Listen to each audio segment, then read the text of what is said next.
Mesdames, Mesdemoiselles et Messieurs, bonjour. Bienvenue à ce nouveau numéro de débat pour la nation. Débattre des questions qui gangrènent la République démocratique du Congo, tel est le leitmotiv de cette émission. Et nous disons toujours que de ces débats contradictoires pourront naître de mesures gouvernementales intelligentes. Merci à l'équipe technique toujours de mèche avec nous. Merci à vous, fidèles téléspectateurs, d'être nombreux, très nombreux. Vous nous suivez à Kinshasa, capitale de la RDC, à Brazzaville, aux environs, via Perfect Télévision. Nous sommes sur YouTube, Peter Tiani RDC TV. Du monde, abonnez-vous massivement, pour être au parfum de l'information, au parfum des débats politiques qui se font aujourd'hui, les meilleurs débats d'ailleurs en RDC, des vieux, des jeunes, des amis, des frères.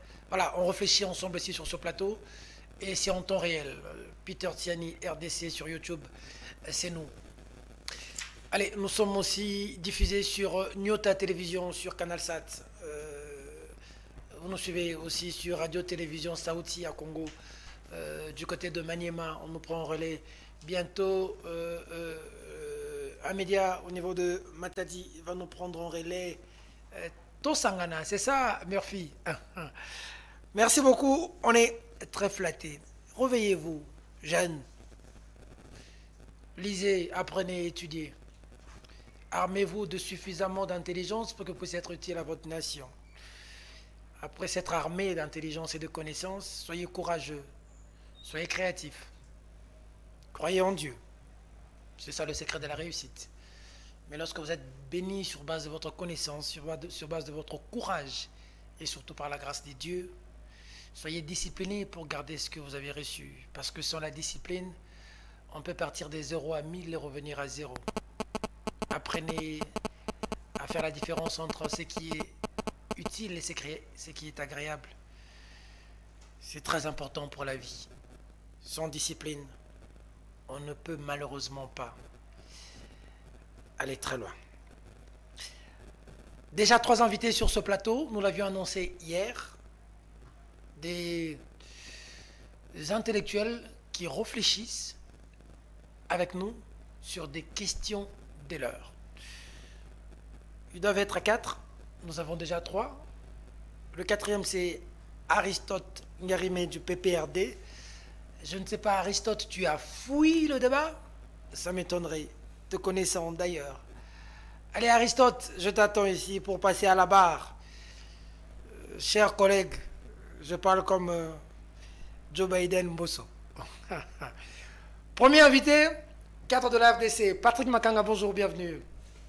Bonjour. Bonjour frère, comment ça va? Ouais, tout va très bien. Ça se passe bien? Tout va très bien. Au rythme du pays? Très bien, tout va très bien. Parce qu'aujourd'hui, non, nous devons admettre certaines choses. Les signaux ne sont pas rouges. Dans un pays où l'espoir est en train de renaître, on ne peut dire que tout va très bien. Le très bien là, ça veut dire que non, c'est cet espoir-là d'un lendemain meilleur. Parce que la situation n'est pas fameuse sur terrain. De par ces vécus quotidiens de la population, on sent qu'il y a beaucoup qui reste à faire. Mais aujourd'hui, il y a un mécanisme mis en place par le chef de l'État qui présage déjà un lendemain meilleur. Vous voyez un peu, quand nous sommes dans ce présage d'un lendemain meilleur, eh ben, tout ne peut qu'aller très bien, un état d'esprit. Parce qu'on doit y arriver. Très bien. Le président Bati va bien? Oui, le président Modeste Batou, le président du Sénat, le professeur des universités Modeste Batou, le Kobo, il se porte très bien. Après sa visite à Bujumbura, où on a vu une forte mobilisation, on l'accueillir parce qu'il faut pas oublier. Il était à Bujumbura. Il ne faut pas oublier qu'il a des CLI implantés un peu plus que presque partout dans le monde. Hein. Okay. C'est ce qui même justifie son leadership cosmopolite, comme nous l'avions tantôt dit.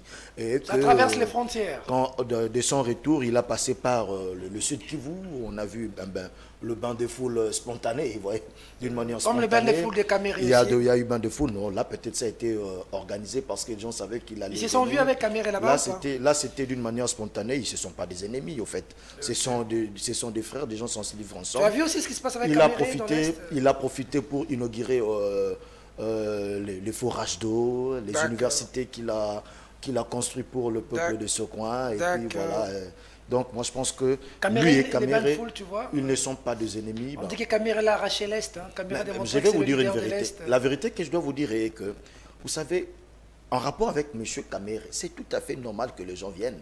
Et certes, je vous dirais qu'une partie de ceux qui sont venus, c'est aussi venu par curiosité. Pourquoi? Ou soit par compassion.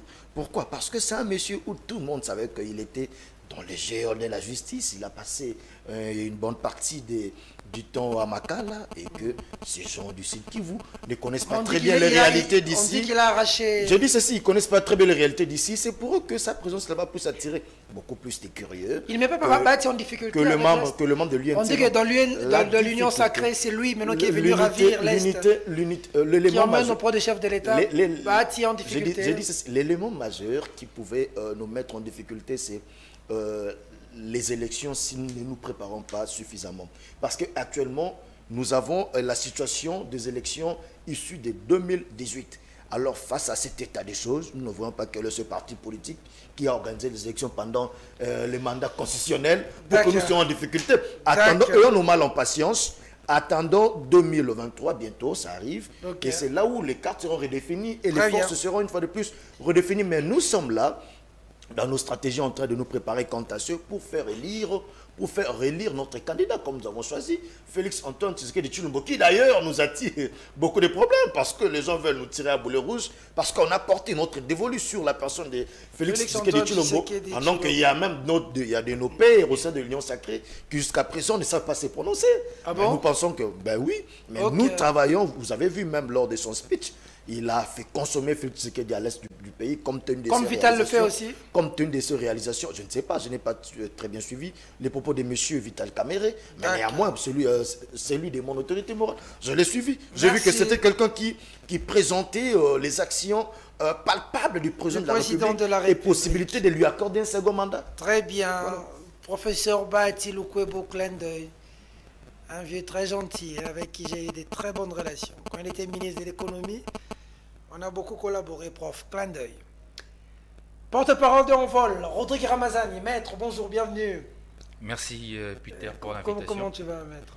Ouais, je me porte très bien, mais dans mon cœur, je porte le souci des millions de Congolais. On nous dit que le Congo va bien, très très bien. Il faut donner un carnet de l'espoir. Certainement que mon ami Patrick Makanga, que je salue, ne sait pas que plus de 100 000 ménages se retrouvent aujourd'hui obligés de vivre en dehors de nos frontières comme des réfugiés. Certainement, il ne se rend pas compte de la dégradation de la situation sécuritaire du pays. Et celui-ci, c'est à tous les niveaux. Certainement, Patrick Makanga ne se rend pas compte de la difficulté de familles congolaises à nouer les deux bouts du monde. Certainement, Patrick Makanga ne se rend pas compte que l'éducation à l'école publique aujourd'hui laisse à désirer. La manière dont nos enfants vont à l'école. Non, ma santé, je vais bien. Mais la situation du pays va mal. Va très mal. Comment va le président d'Eli Sesanga? L'honorable Sesanga il se porte très bien. Il se porte comme un charme. D'ailleurs, le 14 septembre dernier, il a pris une décision pour convoquer le bureau politique extraordinaire du parti qui se tiendra ici à Kinshasa du 14 au 16 octobre pour réfléchir sur la situation générale du pays, mais aussi pour préparer le prochain congrès du parti qui se tiendra l'année prochaine et baliser le chemin pour les élections. Qui va probablement éventuellement le porter comme candidat président. Écoutez, c'est une décision qui ne relève pas de moi. Si cela ne dépendait que de moi, effectivement, je le dirais oui. Mais comme cela ne dépend pas de moi et que cela dépend du congrès et des congressistes, donc il faudrait attendre d'abord que le congressiste se décide, mais aussi qu'il est le président national de l'Envol, que lui-même... Tout le monde de la région aujourd'hui, avec la réduction du train de vie des institutions, il en a fait mention une fois à l'Assemblée nationale. Je me souviens que c'était tout chaud pour lui. Aujourd'hui, beaucoup l'ont rejoint. Hein. Effectivement, vous savez, le défi de la vérité, ce n'est pas de triompher au moment où elle est annoncée. La vérité, il faut toujours lui laisser le temps. parce que tous se retrouvent face à une réalité. Pour nous, la réduction du train de vie de l'État, il ne s'agissait pas d'une question conjoncturelle. Même ceux qui nous rejoignent aujourd'hui les portent comme une question conjoncturelle, d'une solution de conjoncture. Mais nous le portons comme un programme de politique publique structurelle qui doit toucher plusieurs compartiments de l'État. C'est ça notre différence avec les autres. Mais c'est une politique publique que nous portons depuis 2019. Nous en avons même sorti un plan parce qu'il s'agit d'une politique publique qui aura 3 phases essentielles. Nous avons sorti la première phase de cette politique qui était la réduction du train de vie des institutions qui permet, si seulement si cette politique est appliquée par le gouvernement, permettra à la République d'économiser très bien 1 milliard de dollars. Et vous savez, pour un pays, 1 milliard de dollars, surtout un pays comme le Congo, ça peut changer beaucoup de choses. choses. Merci. Troisième invité, Dr Rodrigue Mwamba, porte-parole Centre. Bonjour, bienvenue docteur. Bonjour et merci beaucoup pour votre invitation, Peter Tiani. Docteur, vous avez vu comment on a bastonné les médecins de la rue? Vous étiez là, vous? J'étais là. Mais qu'est-ce qui s'est passé, docteur? Vous savez, dans un pays où l'on ne respecte pas ceux qui sont censés soigner, prendre soin des populations, je ne sais pas si il y a de l'espoir, tout simplement. Je parle ici en traduisant la déception, la colère, le désarroi. Les médecins sont mal payés ou quoi? Qu'est-ce qui se passe? Le traitement n'est pas bon? Le médecin a un statut spécifique okay, qui n'est pas respecté. Des accords ont été signés avec le gouvernement depuis maintenant 2 ans pour débuter, un début du respect de ce statut spécifique-là. Et nous sommes maintenant 2 ans plus tard, le gouvernement et les bancs syndicaux ont évalué la situation. Elle est plutôt morose ou catastrophique. Et les médecins n'ont trouvé d'autre issue ou d'autre voie que celle de faire exprimer leur mécontentement au travers d'une marche qui était totalement pacifique. Nous n'avions que nos blouses blanches et nos mains, nos bras. Les médecins. Nous avons été bastonnés, les médecins ont été volés. Il y a des objets précieux qui ont été volés par la police. Et ce n'étaient pas des koulounas, c'était des hommes en uniforme, des agents qualifiés, comme ils aiment le dire. Triste. Comment se porte le président Germain Kombinga? Germain Kombinga se porte bien. Il a pris son vol hier. C'est lui qui m'épate avec son éloquence. Soit. Ah, il a pris l'avion pour Bruxelles? Il a pris l'avion pour Bruxelles dans le cadre d'un certain nombre de contacts. Parce que jusque-là, nous sommes nous sommes devant 2 choix pour 2023, les élections de l'année prochaine. Est-ce qu'il faut y aller tel que nous sommes ou est-ce qu'il faut faire des alliances? Donc nous essayons de jeter nos dernières forces dans la recherche des possibilités pour pouvoir y aller seul. Voilà, c'est pourquoi il est sur Bruxelles. D'accord, merci beaucoup. Je crois que je vous ai envoyé le sujet. Nous allons, fidèles téléspectateurs, parler de la situation précaire, sécuritaire précaire en République démocratique du Congo. Il s'agit de la partie est Bunagana, mais il s'agit aussi de Kwamou, Toussatu, mais il s'agit aussi de Kinshasa avec la résurgence du phénomène Kuluna. Nous allons poser un mot sur la communication du président de la République au niveau du Conseil de sécurité des Nations Unies et aussi l'interview du chef de l'État qui a accordé aux médias France 24 RFI. J'attends toujours, je me demande, reste pendante. J'ai demandé à faire une interview avec le président de la République, Félix Tshisekedi, celui avec qui je faisais les interviews hier. On a fait 2 grandes émissions avec une interview, dont je garde des archives d'ailleurs. Aujourd'hui, en tant que président, je serais très ravi, monsieur le président, de vous poser des questions. J'ai beaucoup de questions à vous poser. C'est bien d'accorder des interviews à la presse internationale, mais consommons congolais, c'est très important. Allez, au cours de son interview, le président fait plusieurs révélations. On va décortiquer de fond en comble ici. Bon, même Fayoul aussi a parlé de la situation de l'Est avec le rapport avec Kagame.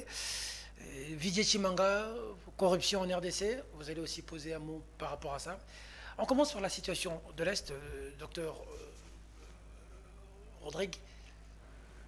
Bunagana est pris plus de 100 jours. Quelqu'un m'a écrit hier en me disant que les rebelles étaient en train de plier bagages pour lâcher Bunagana, mais j'ai vérifié les informations, en tout cas je n'ai pas vu jusqu'à maintenant. S'ils ont quitté Bunagana, les dernières informations attestent que l'information ne s'avère pas vraie. Bon, je vais encore vérifier. C'est confirmé, ils ont quitté? Non, à moins que vous ayez une information contraire. Mais dites-nous en plus, qu'est-ce que vous en pensez, vous? Nous sommes tous ici sur ce plateau des jeunes. Notre pays est occupé.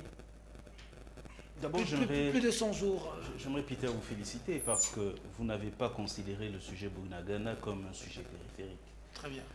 Vous l'avez mis au devant. C'est le premier sujet que nous traitons dans cette émission. Cela montre l'importance que vous portez sur cette question parce que nous, au centre, nous pensons que la question de l'agression rwandaise et l'occupation de Bunagana doit préoccuper les esprits des Congolais à tout instant. Ça fait 100 jours, vous l'avez dit, que Bunagana est occupé et la réaction qui est réservée, que ce soit par notre gouvernement ou par notre armée, jusque-là ne permet pas que nous puissions être satisfaits. Et le constat que nous faisons dans le microcosme politique, c'est qu'entre-temps, les politiques que nous sommes tous engagés dans une sorte de polémique autour du genre « ôte-toi de là que je m'y mette », alors que la terre est en train de partir. Nous pensons que Bunagana est une étape de plus dans une stratégie bien pensée de balkanisation de notre pays. Dans les années 90, il y a eu un certain nombre de lobbies américains qui pensaient déjà que le Congo était, ou à la région de Grand Lac, il fallait créer ce qu'ils ont appelé à l'époque le chaos constructif. C'est-à-dire créer des désordres, des guerres civiles, pour qu'au-delà, au milieu de ces chaos, émergent de nouveaux leaderships avec à la clé la partition du Congo. Malheureusement, ça n'a pas marché. C'est ce qui a justifié les guerres qu'il y a eu dans notre pays, depuis d'abord le génocide au Rwanda, la guerre qui s'en est suivie au Zaïre puis au Congo. Et en 2012, un des responsables américains, l'un des très importants, a même a publié un article « Pour sauver le Congo, il faut le partitionner ». Peter Fan, même s'il s'est dit après. Mais cela, en réalité, traduisait la pensée.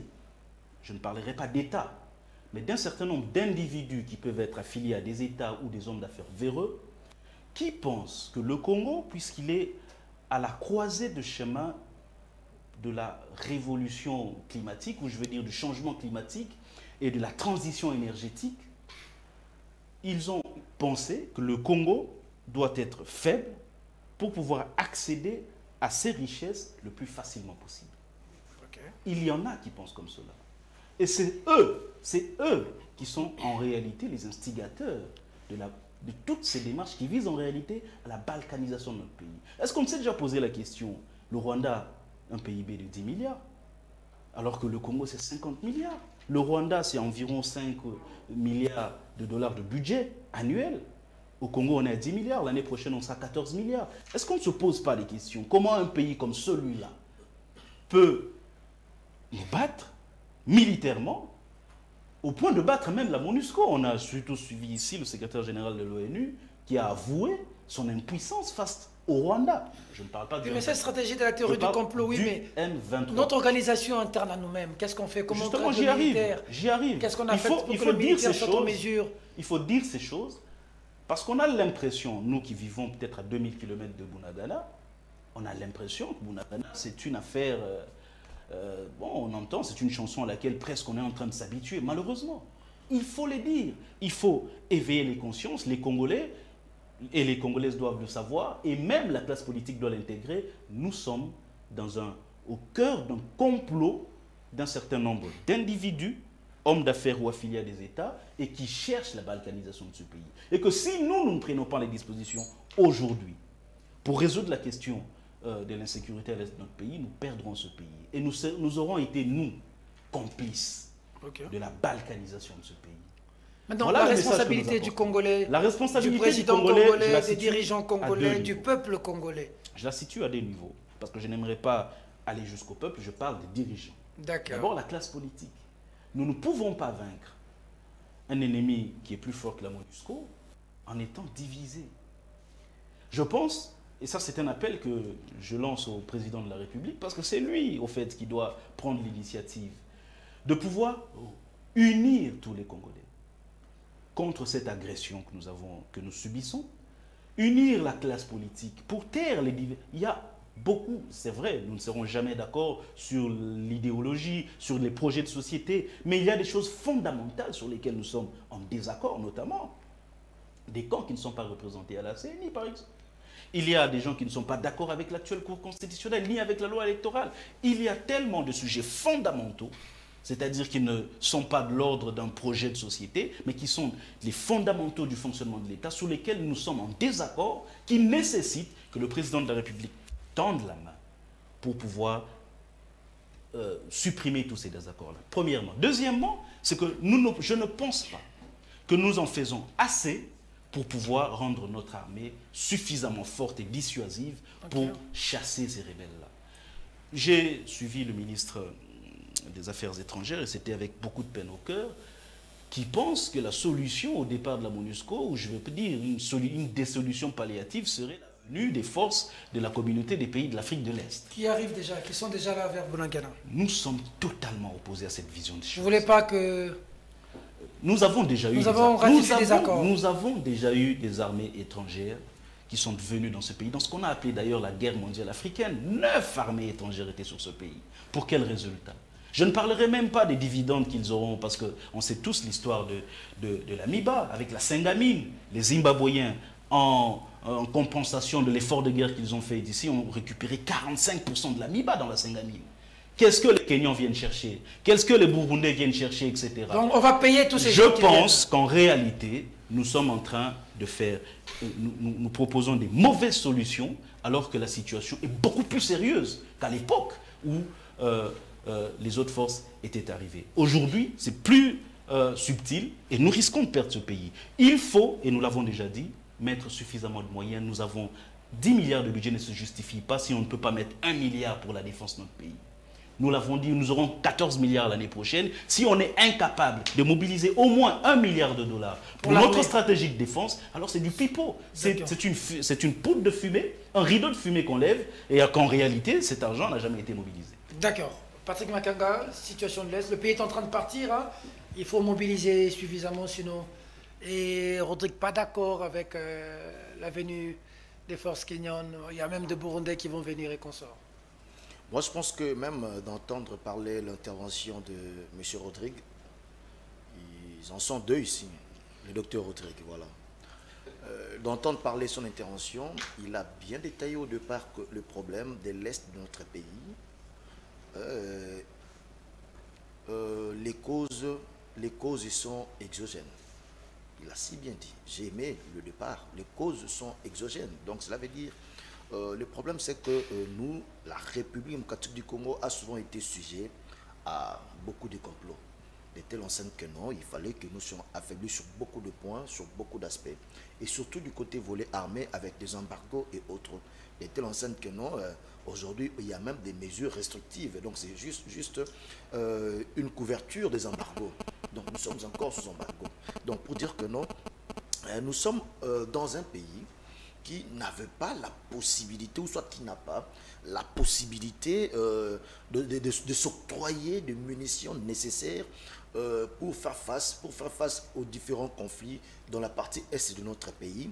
Et cet état des choses, cette faiblesse-là est due au fait que non, il y a un groupe d'individus ou soit un groupe d'États qui se sont arrangés pour nous maintenir dans cet état afin qu'ils exploitent nos ressources naturelles en connivence ou soit en complicité avec d'autres pays voisins qui du reste aussi ont des envies hégémoniques, qui du reste aussi envient nos matières premières.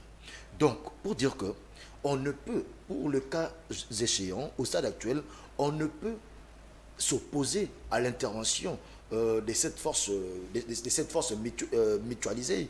Pourquoi? Parce que la République démocratique du Congo, même en 2016, quand nous avons eu à faire le M23, ce n'était pas avec notre armée, c'était avec le concours des Nations Unies. Des Nations Unies par les billets de la MONUSCO. La MONUSCO a joué son rôle avec l'intervention des troupes zambiennes pour augmenter l'effectif tanzanien et des troupes tanzaniennes aussi pour que nous puissions défaire le M23. Parce que notre armée seule n'était pas à mesure. Mais aujourd'hui, les contextes ont un peu changé. De telle enseigne que notre puissance, nous n'avons pas une puissance de feu susceptible à faire face au problème de l'Est. Nous n'avons pas une puissance de feu. Nous n'avons pas cela. Oui, cela se justifie d'abord sur le fait que non, nous sommes sous embargo. De un, nous sommes sous embargo. Et de deux, il y a une mission des Nations Unies pour la stabilité du Congo qui s'en est déclarée incapable, chose qui n'était pas le cas en 2016. Pour dire que non, le M23 aujourd'hui est suffisamment équipé, sophistiquement même. On a suivi le secrétaire général des Nations Unies. Au-dessus de la MONUSCO. Or, entre nous, soit, devrait avoir les deux pieds sur terre. Si la MONUSCO, qui est l'organe international, qui n'obéit pas aux principes des embargos et autres, se déclare incapable de faire face à un groupe rebelle soutenu par un groupe rebelle rwandais, donc pour dire que n'est pas capable de faire face au Rwanda. Et qu'en est-il d'un pays où l'armée, l'armée n'est pas suffisamment équipée compte tenu des embargos? Donc pour dire que balayer l'apport de cette force-là, de cette force, c'est comme si on veut envoyer en pâture les différents coins de notre pays. Or, nous l'avons tous suivi, la détermination du chef de l'État. La détermination du chef de l'État, l'intérêt qu'il donne, l'intérêt qu'il porte pour cette partie Est et pour toute l'étendue du territoire national de la République démocratique du Congo. Il y a Mobutu qui a eu à dire que non, s'il faudrait que nous puissions faire même des pactes avec les diables pour refaire l'unité de notre pays, nous les ferons. Mais je ne pense pas que le chef de l'État est déjà arrivé à ce stade-là. Parce qu'au moment actuel, il y a des mécanismes qui sont en train d'être mis en place pour d'abord cette armée qui va venir, ce ne sera pas une charge encore pour le gouvernement congolais. Non, le mode de on va payer. Non. Est-ce que c'est comme le docteur Rodrigue dit, cette somme-là, on ne pouvait pas mettre à la disposition de nos FRDC?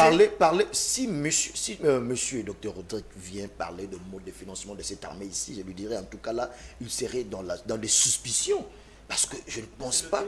Écoutez, ils ne viennent pas de guetter les cœurs, hein? Oh là là, oh là là, oh là là. Allez-y. Donc, laissez-moi parler. Alors, quelque chose qui n'est pas signifié, ça ne veut pas dire que non, c'est ce que vous pensez. Si, c'est parce que non. Mais comment émettre un avis sur quelque chose qui n'est pas signifié? Donc, pour dire l'expérience qu'on a eue, je vous ai dit, je vous ai cité... Je peux profiter des montants d'antenne. Ce que les Zimbabwéens ont fait, je peux profiter des montants d'antenne. Ils ont dépouillé la MIBA. Je peux profiter des montants d'antenne. Allez-y. Donc, pour dire que parler d'un mode de financement à la charge de la République démocratique du Congo, ou soit par hypothèque, moi je pense que ça serait vraiment de la pure mauvaise foi, parce que vous ne saurez prouver cela. Vous ne saurez prouver cela. Donc, je vous informe que non, il y a des pays d'ailleurs qui sont déjà en train de cotiser pour la République démocratique du Congo. Il y a des pays tels qu'il y a le Luanda qui a déjà mis à notre disposition 500 millions de dollars américains. Donc cela ne vient pas de la RDC, ça vient de l'Angola. Il y a d'autres pays, frères et voisins, qui sont déjà en train de mettre... Ils cotisent pour nous, oui, pour que nous ayons la paix. Non, ils cotisent pour nous. Écoutez, nous devons nous dire des choses en face, cher Peter. Ok, Patrick. Nous devons nous dire des choses en face. Mettez en scène que non, ce n'est qu'avec Félix Antoine Tshilombo, chef de l'État, que notre armée a au moins, dans le budget 2022, a quitté de 350 millions à plus ou moins 600 millions de dollars américains en termes de budget.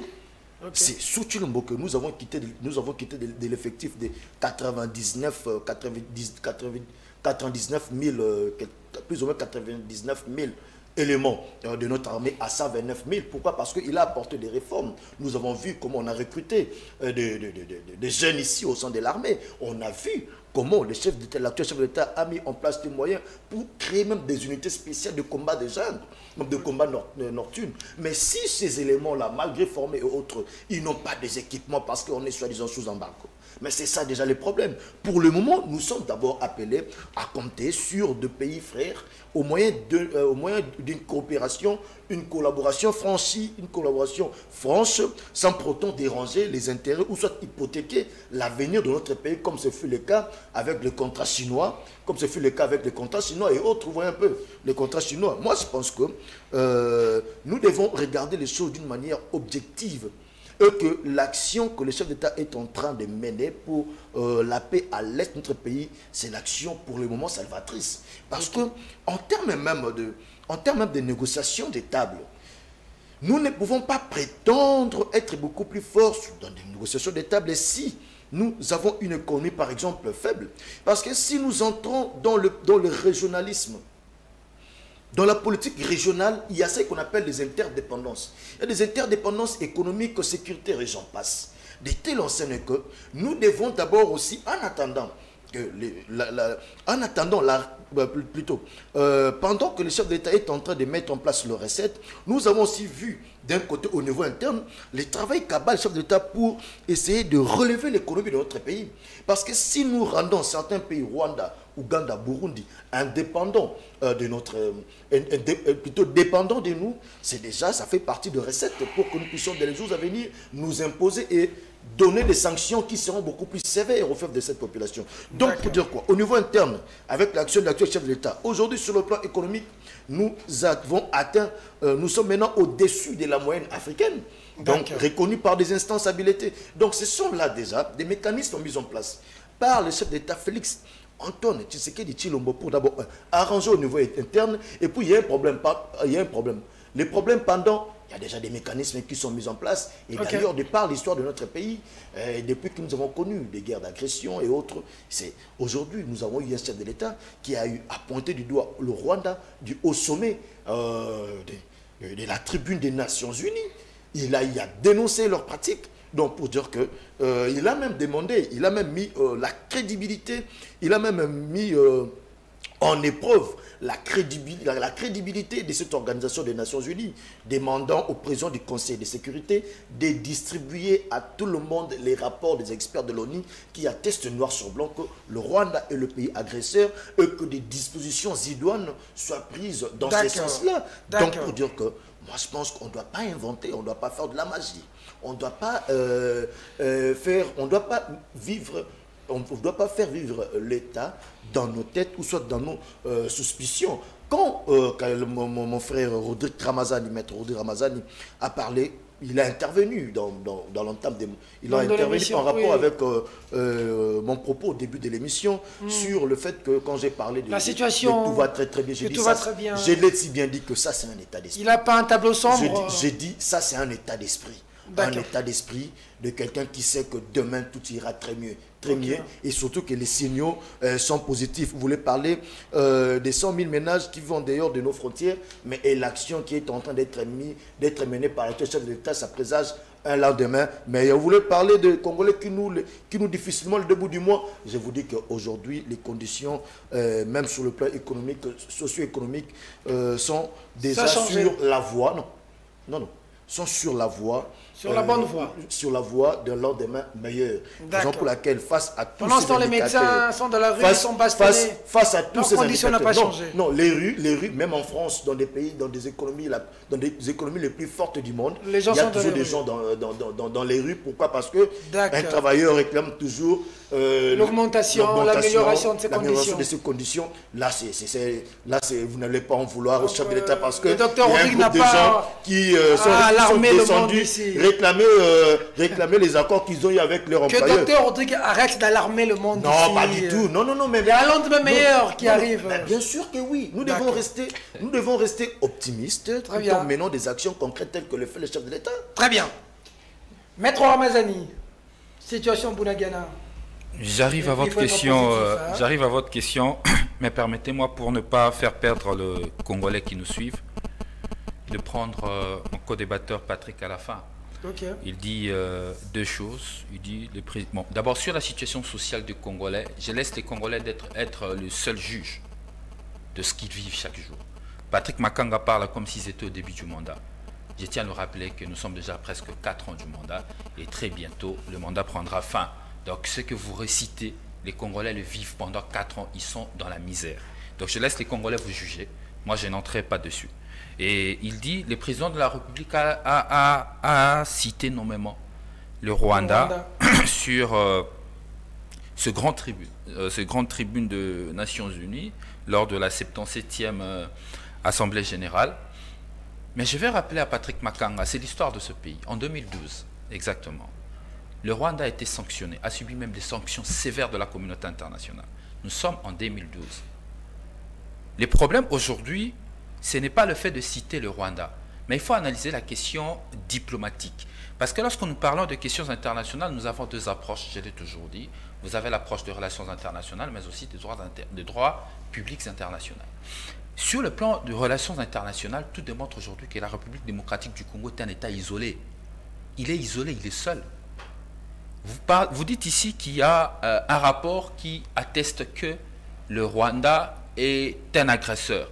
Mais je vous rappelle encore qu'il n'y a pas que ce rapport, parce que vous ne parlez que d'un seul côté. Il y a aussi un rapport qui dit que vos actuels partenaires privilégiés, qui est l'Ouganda, a ouvert un corridor pour que le Bunagana tombe.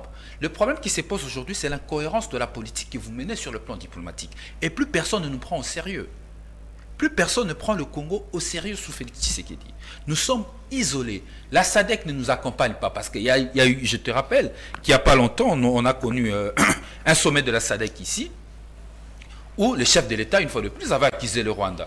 Mais au communiqué final de ce sommet, on a constaté que la SADC n'avait pas condamné le Rwanda, n'avait pas pris une position contre le Rwanda. Alors qu'il y a longtemps, cette organisation avait pris une position pour défendre la République démocratique du Congo. Nous sommes encore à l'EAC, vos actuels partenaires encore privilégiés. Il n'y a pas longtemps, le chef de l'État encore là-bas avait accusé le Rwanda, avait pointé du doigt le Rwanda.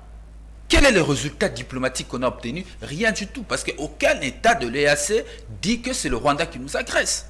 Donc la République démocratique du Congo aujourd'hui, face à la communauté internationale, tant du point de vue régional et sous-régional, parce que je rappelle, du point de vue régional, il y a cette affaire avec le président Macky Sall, qui a pris parole sur, qui a pris parole aux Nations Unies, en citant les différents problèmes qui se posent en Afrique. Il nous a zappé. Il nous a zappé. Ça veut simplement dire, du point de vue de démonstration, ce que vous faites, et en réalité, je ne sais pas si vous voulez mentir aux Congolais, mais les Congolais sont tellement aptes que ça ne passe pas. Le Congo aujourd'hui est isolé du point de vue diplomatique, et cette diplomatie agissante que vous n'avez cessé de nous démontrer, a démontré ses limites et ses faiblesses. Et après, vous dites... le chef de l'État a mis beaucoup de moyens pour l'armée, mais je vous rappelle qu'il y a encore... Le problème avec votre gouvernance aujourd'hui, c'est l'absence de planification, c'est l'absence de contrôle, c'est l'absence de beaucoup de choses. Le moyen dont vous citez pour l'armée, je vous rappelle qu'il y a un rapport de la Commission Défense et Sécurité qui nous informe que 70% de moyens alloués aux opérations dans le des zones où on a proclamé l'état de siège sont détournés. Mais de quels moyens parlez-vous? Nos militaires sur place disent qu'ils ont un problème de munitions. Il y a députés, je crois, Irachani et Kasekwa, qui nous ont fait des révélations graves de leur retour des vacances parlementaires. Je le cite parce qu'il s'agit là des députés nationaux. Ce sont des sources. Ils disent que nos militaires sur terrain n'ont pas de munitions. J'aimerais bien suivre tous tes éléments pour te répondre point par point. Malheureusement, l'émission ne m'appartient pas. La télévision, c'est les temps. Je pars directement dans le sujet qu'il faut aborder aujourd'hui. Lorsque vous évaluez la conclusion ou encore la signature de l'accord d'Addis Abeba, qui est un accord multilatéral qui a permis à ce que la situation sécuritaire au niveau de la sous-région soit contrôlée, que nous puissions mutualiser des forces tant du point de vue renseignement et sécurité. Aujourd'hui, vous allez remarquer avec moi que nous avons fait du recul. Alors, plusieurs reculs. Pourquoi? Parce que le président de la République a pris plusieurs mauvaises décisions.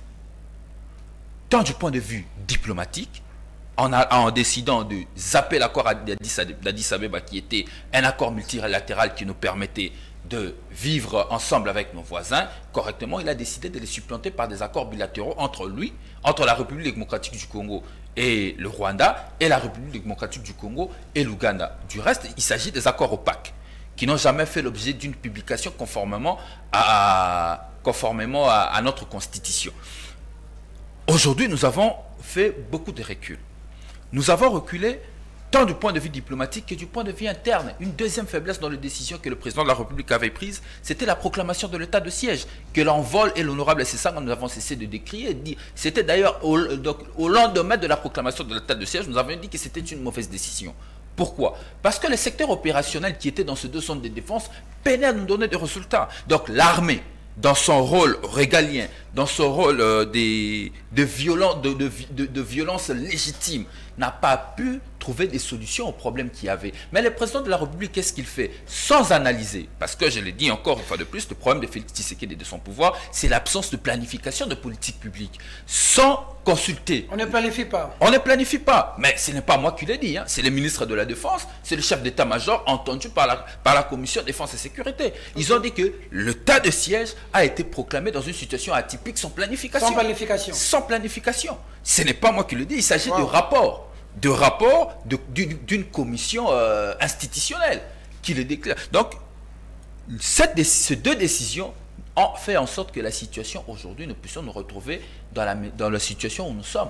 Qu'est-ce qui s'est encore passé? En décidant depuis 2019, jusque récemment au Kenya, de négocier avec des groupes rebelles, qu'est-ce qui s'est passé? C'est la démultiplication de forces négatives. Donc Félix Tshisekedi, à travers des décisions hasardeuses et à tâtons, a fait en sorte que la situation sécuritaire s'enlise aujourd'hui. Donc la situation où nous sommes aujourd'hui, parce que nous parlons de la sécurité, il est important, sans faire de polémique, je ne suis pas dans la polémique, je suis en train de rappeler les devoirs de chacun. La situation dans laquelle nous sommes, où Bounagan est occupé, est favorisée par l'actuel pouvoir parce qu'ils ont pris des mauvaises décisions. Et ça, notre peuple ne doit pas l'oublier parce qu'il doit s'en rappeler en 2023. Maintenant, nous sommes dans une situation où la situation est catastrophique et la situation n'est plus contrôlée. Quelle est la recette du pouvoir? La recette du pouvoir aujourd'hui, c'est de chasser la MONUSCO parce que je crois que c'est l'option levée par l'AFDC et tout de l'Union sacrée qu'il faut chasser la MONUSCO. Parce qu'ils ne font rien, parce qu'ils nous vantent les M23. Pendant qu'ils sont venus, c'est pour stabiliser quel pays ils nous rapportent, dit Patrick Makangan. Ils sont venus, même leur CG nous dit que les M23 est bien armé, avec une armée conventionnelle des armes. Mais eux, ils font quoi maintenant? Leur activité, c'est quoi? Qu'ils nous laissent tranquilles s'ils ne sont pas en mesure de nous donner la paix? En fait, c'est ça le problème de dirigeants congolais. Et ça date de longtemps. On cherche à détourner les problèmes. Okay. Les problèmes, il faut les affronter et trouver des solutions. J'ai même eu mal au cœur que Kagame réponde de manière insinueuse à notre président que ces défis ne sont pas insurmontables. Vous pouvez les surmonter. Ça veut simplement dire que nous nous posons de mauvaises questions, nous prenons de mauvaises décisions pour qu'ensuite nous puissions endosser aux autres. Je rappelle que Félix Tshisekedi est au pouvoir depuis 2019 et aujourd'hui, jour pour jour, nous allons vers 4 ans. La première de questions, est-ce que c'est toujours l'embargo, comme le disait mon co-débatteur Patrick, qui a empêché au pouvoir actuel de doter nos militaires de tenue? Parce que j'aurais appris que la dernière dotation date de 2017. C'est une question de responsabilité. Est-ce que nous prenons au sérieux la question sécuritaire? Jusqu'aujourd'hui, la dotation pose problème. Jusqu'aujourd'hui, la dotation pose problème. Jusqu'aujourd'hui, la dotation pose problème. Est-ce que ça aussi, c'est sous embargo? Non, la question ici, c'est une question de priorité sur les politiques publiques qui sont engagées. Le problème ici, c'est comment on gère les finances publiques de l'État. Un État a des piliers essentiels. Pour sa stabilité, il y a ses finances publiques qui doivent être saines et efficaces, mais de l'autre côté, il y a aussi la sécurité dans la défense de l'armée et les services de renseignement. Mais quelle est notre priorité? Vous allez vous rendre compte, lorsque vous voyez la réduction de compte, par exemple, 2021, que 400 millions dépensés par la présidence de la République, c'est égal au budget prévu pour l'armée. Ça veut dire 1018 membres, 100 000 éléments, on nous place tous, ils placent tous. Donc la présidence consomme pareil le même budget que l'armée. Ben oui, écoutez, je vais vous faire une révélation. Lorsque vous analysez les dépenses publiques, vous allez vous rendre compte que la présidence sous Kabila nous coûtait 100 millions de dollars. La présidence sous Kabila? Sous Kabila, 100 millions. Aujourd'hui, avec Félix Tshisekedi, nous sommes à 400 millions de dollars. Hein? 400 millions de dollars. 4 fois plus que sous Kabila. 4 fois plus que sous Kabila, c'est tout à fait normal. Les salaires ont été triplés, le nombre du personnel triplé, même pas triplé, quadruplé ou je sais pas quoi. Il n'y a pas de priorité. Quelles sont la présidence coûte à la nation 400 millions de dollars. Voilà pourquoi là en vol, nous insistons sur la réduction du train de vie de l'État. Qu'on veille sur la qualité des dépenses publiques. Pourquoi on n'y veille pas? La priorité aujourd'hui, c'est la sécurité. Comment affectons-nous les fonds publics? Ce que je veux dire aujourd'hui à nos compatriotes, le problème, la MONUSCO, je dois avouer que la MONUSCO, après l'évaluation, on peut dire que les 20 ans, du point de vue stabilisation de la sécurité, la MONUSCO n'a pas atteint ses objectifs, ce qui est une vérité. Mais il y a une autre vérité aussi qu'il faut dire, que la MONUSCO n'a pas qu'échoué pendant les 20 ans.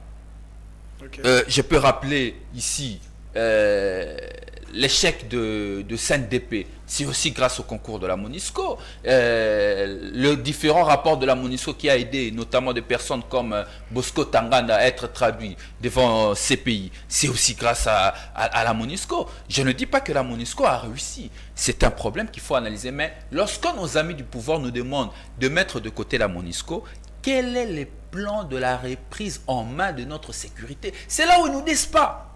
C'est là où ils nous disent pas. Et les problèmes qui continuent à se poser, c'est un problème de planification. Ils veulent faire une chose sans pourtant planifier. Nous sommes dans un cas similaire, je crois, avec la Somalie, en 2016. Ok. Nous sommes dans un cas similaire avec la Somalie, où on a mis dehors la mission des Nations Unies pour favoriser une force régionale. Nous connaissons la suite. Vous êtes contre la force régionale qui arrive? Non, qui est déjà là, mais écoutez, on ne peut pas externaliser notre sécurité, hypothéquer notre sécurité. Je tiens à dire aux Congolais, le premier responsable de la sécurité des Congolais, de la sauvegarde de notre souveraineté, mais aussi de notre indépendance, c'est l'État congolais. L'État congolais a ce devoir-là de sécuriser de sécuriser l'étendue du territoire national, de sécuriser le Congolais. Ce n'est pas à tourner par le dos de la cuillère en cherchant à pointer le responsable ailleurs. Nous devons d'abord remédier nos turpitudes internes. Il faudrait que nous revenions en interne, nous focaliser sur la construction d'une armée forte que malheureusement tous les dirigeants congolais qui sont passés, en tout cas dans l'un des Kabila jusqu'à Tshisekedi, ne se sont pas battus pour construire une armée républicaine. Chacun qui arrive veut avoir une armée à sa merci, des généraux à sa merci, des personnes qu'il contrôle, alors que, comme le disait, je crois que je partage cet avis du centre, qu'il y a certaines questions de la nation qui ne doivent pas faire l'objet des programmes de politique publique. La sécurité du pays n'est pas un programme de politique publique. C'est une question auquel nous devons trouver des consensus autour duquel personne ne peut traverser. La question électorale notamment n'est pas une question de politique publique appartenant à une famille politique. C'est une question auquel nous devons tous nous mettre d'accord à travers un consensus pour bâtir l'avenir de notre pays. Tant que nous n'aurons pas des sujets fondamentaux sur lequel nous regardons tous ensemble vers la même direction, afin de favoriser la stabilité de notre pays, nous continuerons à pointer du doigt sur les autres. Le problème n'est pas les autres. Le problème, c'est nous. Le problème, c'est le pouvoir de Félix Tshisekedi aujourd'hui qui est incapable de sécuriser les Congolais. Le problème, c'est le pouvoir de Fachi incapable de sécuriser les Congolais. Bon, on a posé la même question à Martin Fayoulou. Comment résoudre cette question de l'Est avec la question des relations avec Kagame? Fayoulou a dit que chacun s'occupe de ses oignons. Le dossier oignons fait tabac dans les réseaux sociaux. Mais aussi, dans l'interview accordée à nos confrères de RFI et France 24, le président de la République a encore indexé le Rwanda, mais il est allé loin sur les arrestations. Le lieutenant-général Yab, qui est aujourd'hui à Makala, qui, selon les informations révélées par le président de la République, voulait ouvrir un corridor pour laisser passer les rebelles jusqu'à Goma. Est-ce qu'il n'y a aussi pas cette question d'infiltration au sein de l'armée, infiltration dont Félix Tshisekedi a trouvé depuis hier, qui gangrène un peu cette situation? J'aimerais par ricochet aussi que vous posiez un mot, parce que la télévision c'est le temps, sur la question sécuritaire qui prévaut à Kwamouth. Le Congolais continue de tomber. Il faut quoi? Merci beaucoup. Sur l'interview du président de la République, je pourrais prendre cette question-là de manière un peu plus large. D'accord. Parce que la question de l'infiltration de l'armée, c'est une question importante, mais il faut remonter aux sources. C'est très important.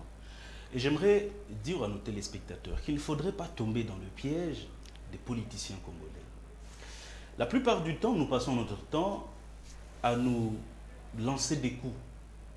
Alors que la situation, telle que nous la vivons aujourd'hui, peut-être que nous ne sommes pas tout à fait irresponsables.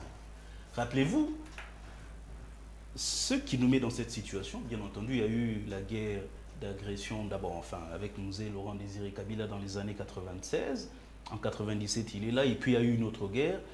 Cette guerre a pris fin avec l'accord global et inclusif, d'abord avec le dialogue de Sun City. Quelle est la force politique qui était absente à Sun City aujourd'hui? Il n'y en a pas. Tout le monde était là à Sun City. Tout le monde a pris la décision que notre armée devait être construite sur base d'un mixage et de brassage, sous la houlette ce qu'on appelait à l'époque le Comité international d'accompagnement de la transition, le CIAT, c'est tout ce groupe de pays qui facilitait les brassages et les mixages des personnes qui en réalité étaient des rebelles, c'était parfois des étrangers qui se retrouvaient avec des grades importants dans notre armée. C'est une responsabilité collective parce que jusqu'à ce jour, nulle personne ou parti qui était présent au dialogue intercongolais, personne n'avait émis d'objection. C'est donc une responsabilité commune. Et moi, j'ai de la peine lorsque j'entends ceux qui sont au pouvoir essayer de rejeter la faute à ceux qui étaient là avant. Et ceux qui, aujourd'hui, font de l'opposition, essaient de rejeter la faute à ceux qui sont là. C'est d'abord une responsabilité commune. Mais c'est la preuve en réalité, parce que de toutes les façons, nous demanderons à ceux qui sont au pouvoir de faire les réformes nécessaires. Quelles sont les réformes qui ont été entreprises jusqu'ici dans les services de sécurité, par exemple? Nos services secrets, le renseignement militaire ou le contre-espionnage. Quelles sont les réformes qui ont été faites? Nous avons des protocoles qui datent de 1958. C'est pourquoi, par exemple, la dame là, qui avait parlé de maman Denise, c'est pourquoi on peut l'arrêter à 4 h du matin. Alors qu'on s'est dit être en démocratie. Alors qu'en réalité, Maman Marie, on peut l'arrêter à 4 h du matin parce que les protocoles des services de renseignement sont vieux. Et ils permettent ça, excusez-moi. Quelles sont les réformes qui ont été faites dans ce domaine-là? Il y a des choses. C'est pourquoi, je peux peut-être partager ce qu'a dit Rodrigue, on a l'impression qu'on ne prend pas au sérieux la question de la sécurité dans notre pays. Il faut mettre les moyens nécessaires. Moi, lorsque je me promène, je vois les enfants des militaires qui, à l'heure où, en ce moment où les enfants doivent être à l'école, sont dans la rue. Ils sont apparentés à des enfants de la rue. Comment voulez-vous qu'un homme comme celui-là, envoyé au front, j'ai suivi un autre militaire qui a dit qu'ils avaient 20 000 francs de primes de guerre qu'ils avaient. Est-ce que ça permet à un militaire de se battre, de donner sa vie? Et puis, j'aimerais quand même, Patrick Makanga, vous dire, non, il faut dire les choses de manière exacte. Depuis, je crois, 2008, le Conseil de sécurité a levé l'embargo sur les armes, y compris pour le gouvernement congolais. Ce qui existe aujourd'hui, c'est une obligation de notification. Et d'ailleurs, c'est seulement sur un certain nombre de types d'armes, pas sur toutes les armes.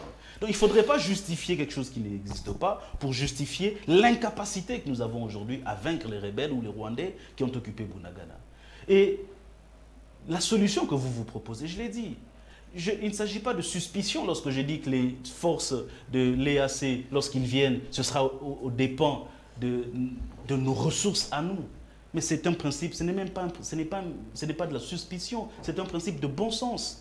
Vous pensez franchement que ces gens-là viennent nous aider pour nos beaux yeux? De gaieté de cœur. Ils mettent 500 millions de dollars sur la table pour nos beaux yeux et que nous n'avons aucune redevance et que nous ne payons pas? Non, il ne faut pas dire ça au peuple congolais. Il n'y a pas. Ça, c'est un principe simple. Je n'ai pas besoin d'être un expert en relations internationales pour le comprendre. Le problème, c'est que je peux peut-être divaguer dans ma façon à moi de réfléchir ou dans mes imaginations parce que vous ne dites rien. Parce que vous ne communiquez pas là-dessus. Parce que vous ne nous dites pas ce qu'ils y gagnent. J'ai soulevé l'exemple de ce que les Zimbabwéens ont pris avec la MIBA. Ils ont créé la Sengamine. C'est 45% de la MIBA à cause de l'effort de guerre qu'ils avaient fait ici. Dieu seul sait ce que les Burundais viennent chercher. D'abord, c'est des armées faibles aussi. On voit même, il y a le Sud-Soudan qui vient, alors que le Sud-Soudan a des problèmes sérieux chez lui-même. Mais ils viennent nous aider. Mais ils viennent nous aider. Au nom de quoi? Le Burundi qui vient nous aider, l'Ouganda qui vient nous aider. D'ailleurs, je vais vous informer pour l'Ouganda. Ils sont là dans notre pays, ce n'est pas tellement pour nous, parce qu'ils repoussent les EDF à l'intérieur. Parce qu'ils ont besoin d'exploiter le pétrole du lac Albert, dont le premier baril sera produit en 2025, grâce à ELF. Le premier baril sera produit en 2025. Ils veulent garder les EDF le plus loin possible de leurs frontières. Voilà le véritable but inavoué des Ougandais. Et tant qu'ils maintiennent la guerre chez nous, et tant qu'ils maintiennent la guerre chez nous, il n'y a pas de problème. Il faut qu'on lui ouvre les yeux. Aujourd'hui, parce qu'il y a eu une grogne populaire contre la MONUSCO, du coup, la MONUSCO n'est plus bonne. Il faut qu'elle parte avant 2024. Je pense que, quelque part, lorsque l'on est au pouvoir, excusez-moi de le dire, mais on ne fait pas les choses par populisme. Parfois, il faut savoir prendre des décisions nettes, parfois impopulaires, mais qui sont en réalité visionnaires. Parce que lorsque vous chassez la MONUSCO avant 2024, la réalité, c'est que vous la remplacez par cette force-là dont on ne connaît même pas. La force régionale. La force régionale. Alors que la MONUSCO, pas seulement sur les victoires du passé, où nous a aidés, vous avez vous-même dit qu'en 2013, c'était en partie grâce à eux. Avec Laurent Kunda, c'était en partie grâce à eux. Mais tous les jours, sur le point de vue logistique, la MONUSCO contribue à l'effort de guerre sur le plan logistique. Et aujourd'hui, faire partir la MONUSCO, dont les termes sont clairs. On sait ce que la MONUSCO coûte ici, 1 milliard de dollars par an. On sait ce qu'elle coûte. On ne sait pas ce que coûte la force régionale de l'EAC. On ne sait pas ce qu'elle coûte. Vous voulez faire partir la force régionale, pardon, je veux dire la MONUSCO, pour la remplacer par la force régionale, et en justifiant la faiblesse de notre armée par des raisons imaginaires. Je vous ai démontré que l'embargo n'existe pas. C'est pourquoi je dis, prenez vos responsabilités, chers amis. D'accord. Nous devons mettre les moyens suffisants. Et ça, ce n'est pas impossible. Ce n'est pas en disant qu'on ne peut pas acheter des armes. C'est faux, on peut les acheter. Le problème, c'est qu'on ne prend pas cette question en sérieux. La réaction de sur Fayoulou. la réaction de Fayoulou sur... L'affaire Oignon. Ah, non, écoutez, moi, je n'ai pas de commentaire à faire là-dessus. J'ai écouté un responsable politique qui a émis son plan et sa vision pour... Chacun s'occupe de ses oignons. Sa politique internationale. Je pense que les Congolais sont suffisamment matures et intelligents pour comprendre s'il y a des limites ou pas. Moi, il ne m'appartient pas de faire des commentaires sur ce qu'a dit M. Fayoulou.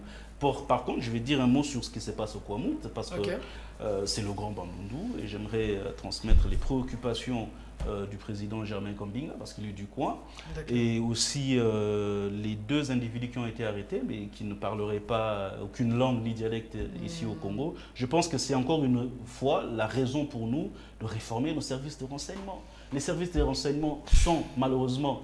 le président de la République a dit qu'il n'y aurait plus des cachots de l'ANR, qu'il y aurait, que c'est la démocratie, etc. Mais en réalité, les pratiques sont restées quasiment les mêmes, parce que les réformes essentielles pour démocratiser et rendre performants ces services-là ne sont pas faites. Donc à partir de ce moment-là, nous resterons faibles et nous continuerons à subir les incursions des Rwandais et de tous ceux dont nos richesses attisent l'appétence ou l'appétit.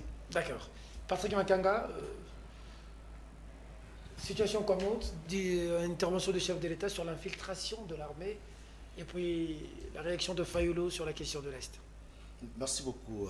En tout cas, j'aimerais un peu faire de recadrage beaucoup plus pédagogique. De tout ce qui a été dit ici. Oui, qui ont été pondus ici, sur la télé.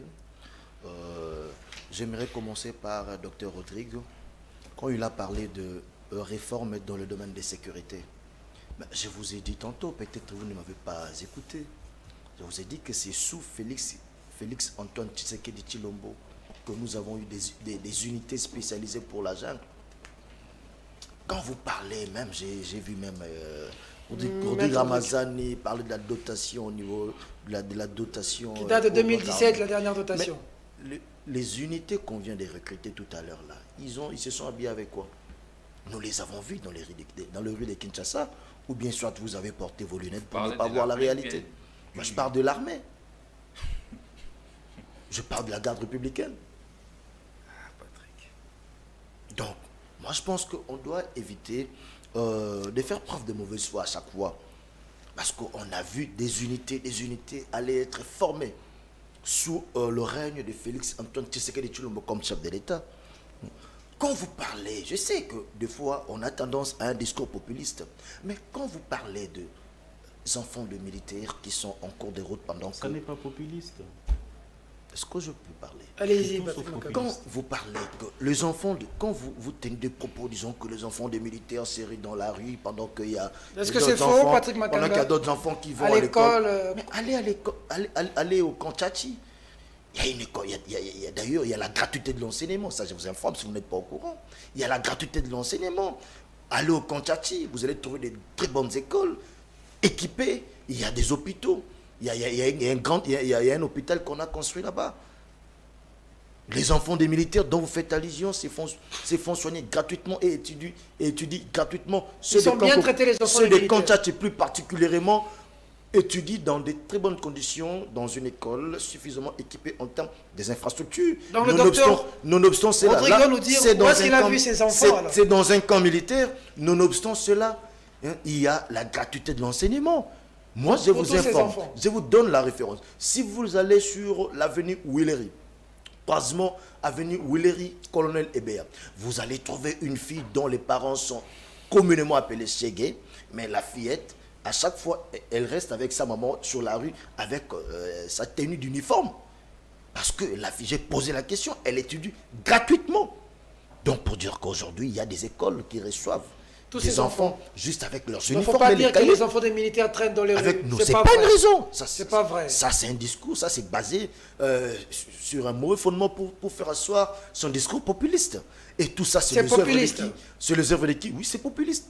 Tout ça, c'est les œuvres de qui? De Félix Antoine Tshisekedi de Tshilombo. Il faut regarder la vérité en face, cher ami. L'obligation de notification, quand vous dites, donc aujourd'hui, vous êtes fait même porter-parole des Nations Unies, du Conseil de sécurité des Nations Unies qui a reconduit en quelque sorte des embargos sur ces produits que non, c'était seulement des notifications, c'était seulement un régime de notification, obligation de notification et autres. Sachez-les très bien que ce sont des mesures restrictives pour nous clouer. C'est la haute politique, mon cher ami. C'est une façon toujours de nous maintenir sous embargo. Vous faites aujourd'hui, par mauvaise foi, porter-parole des Nations Unies.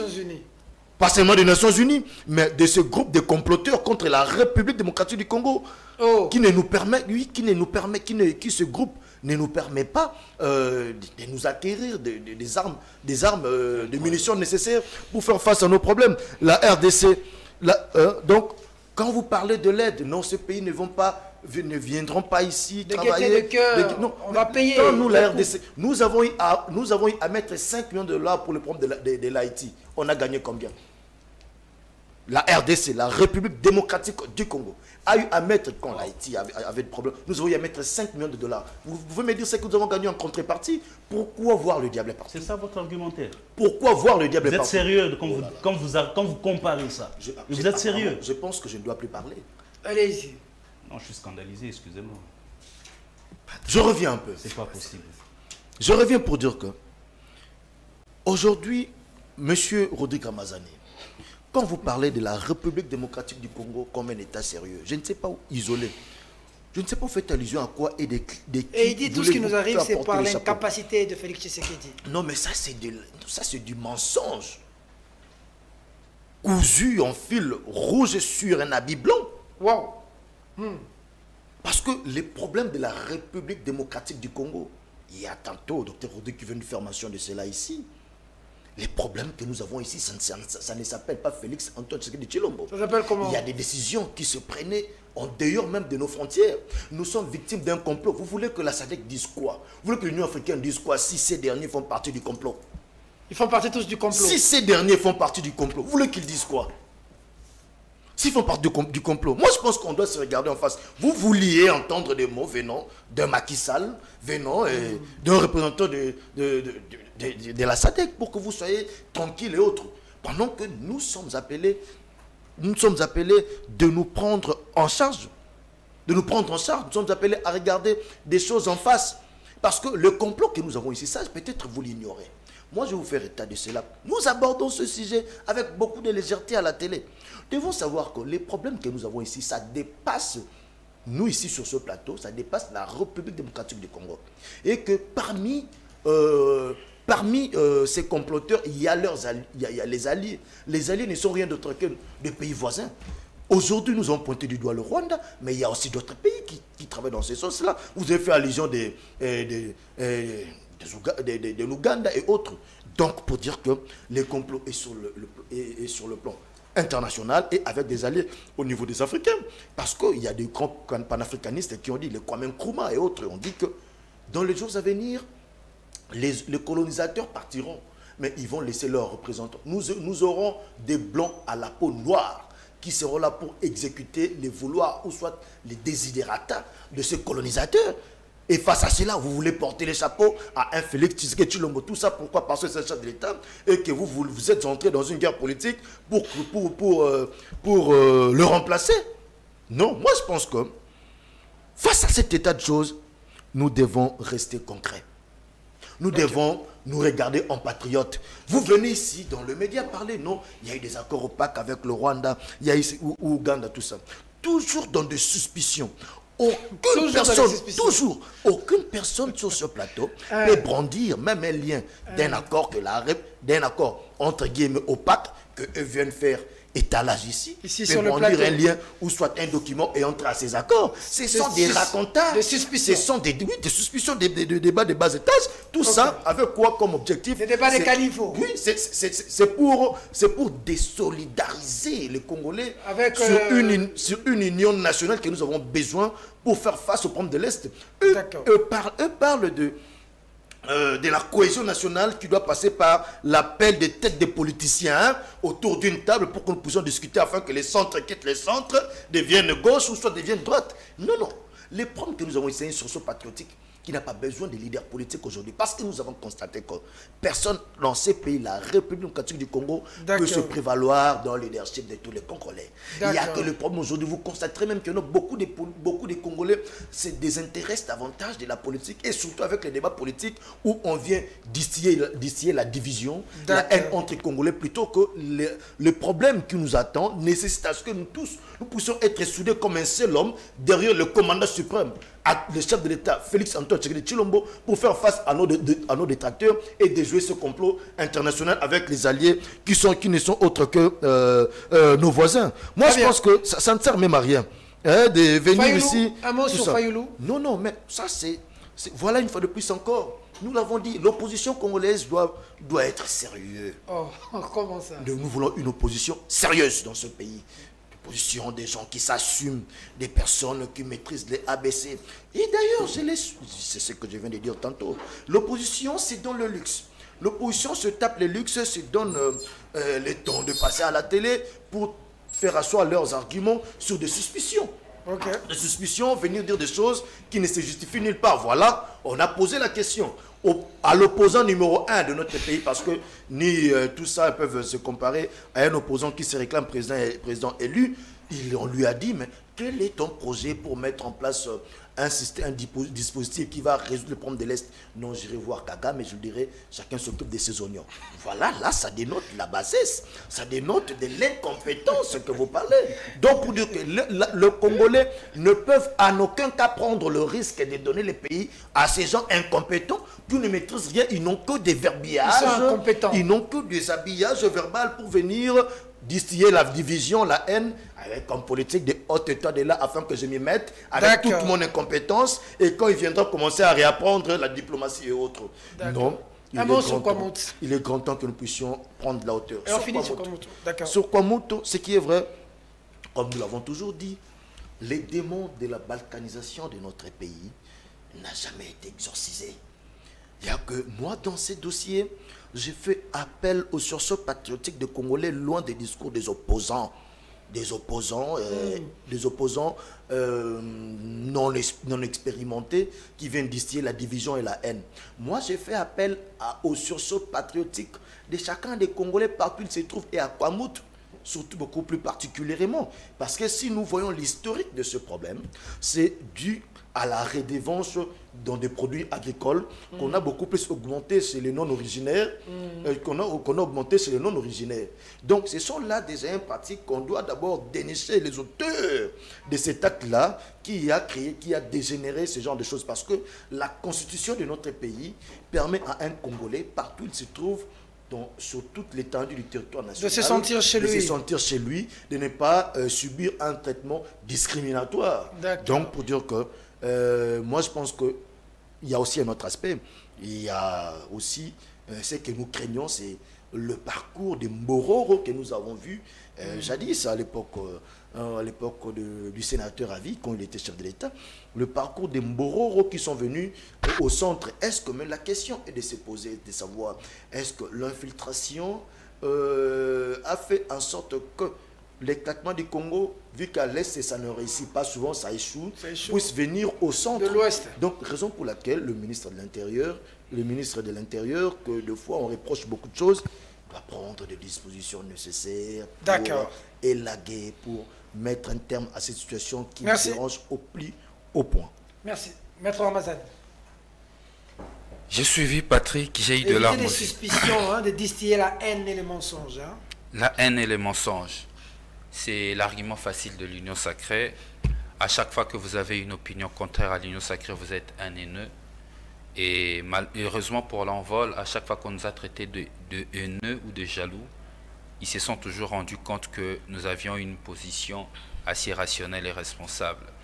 Lorsqu'ils nous traitaient des haineux, quand on parlait de la réduction du train de vie de l'État, souvenez-vous même que le président de la République, en 2019, attaque l'honorable Sessanga pour lui dire qu'il va augmenter carrément les avantages des élus et non les réduire. Vous souvenez-vous encore quand on a dit que aujourd'hui, face à ça, même lui-même, il est d'accord qu'il faut réduire le train de vie de l'État. Donc nous n'étions pas des aînés, on était plutôt rationnels. Au contraire, eux, ils étaient irrationnels parce qu'ils étaient dans la folie du pouvoir.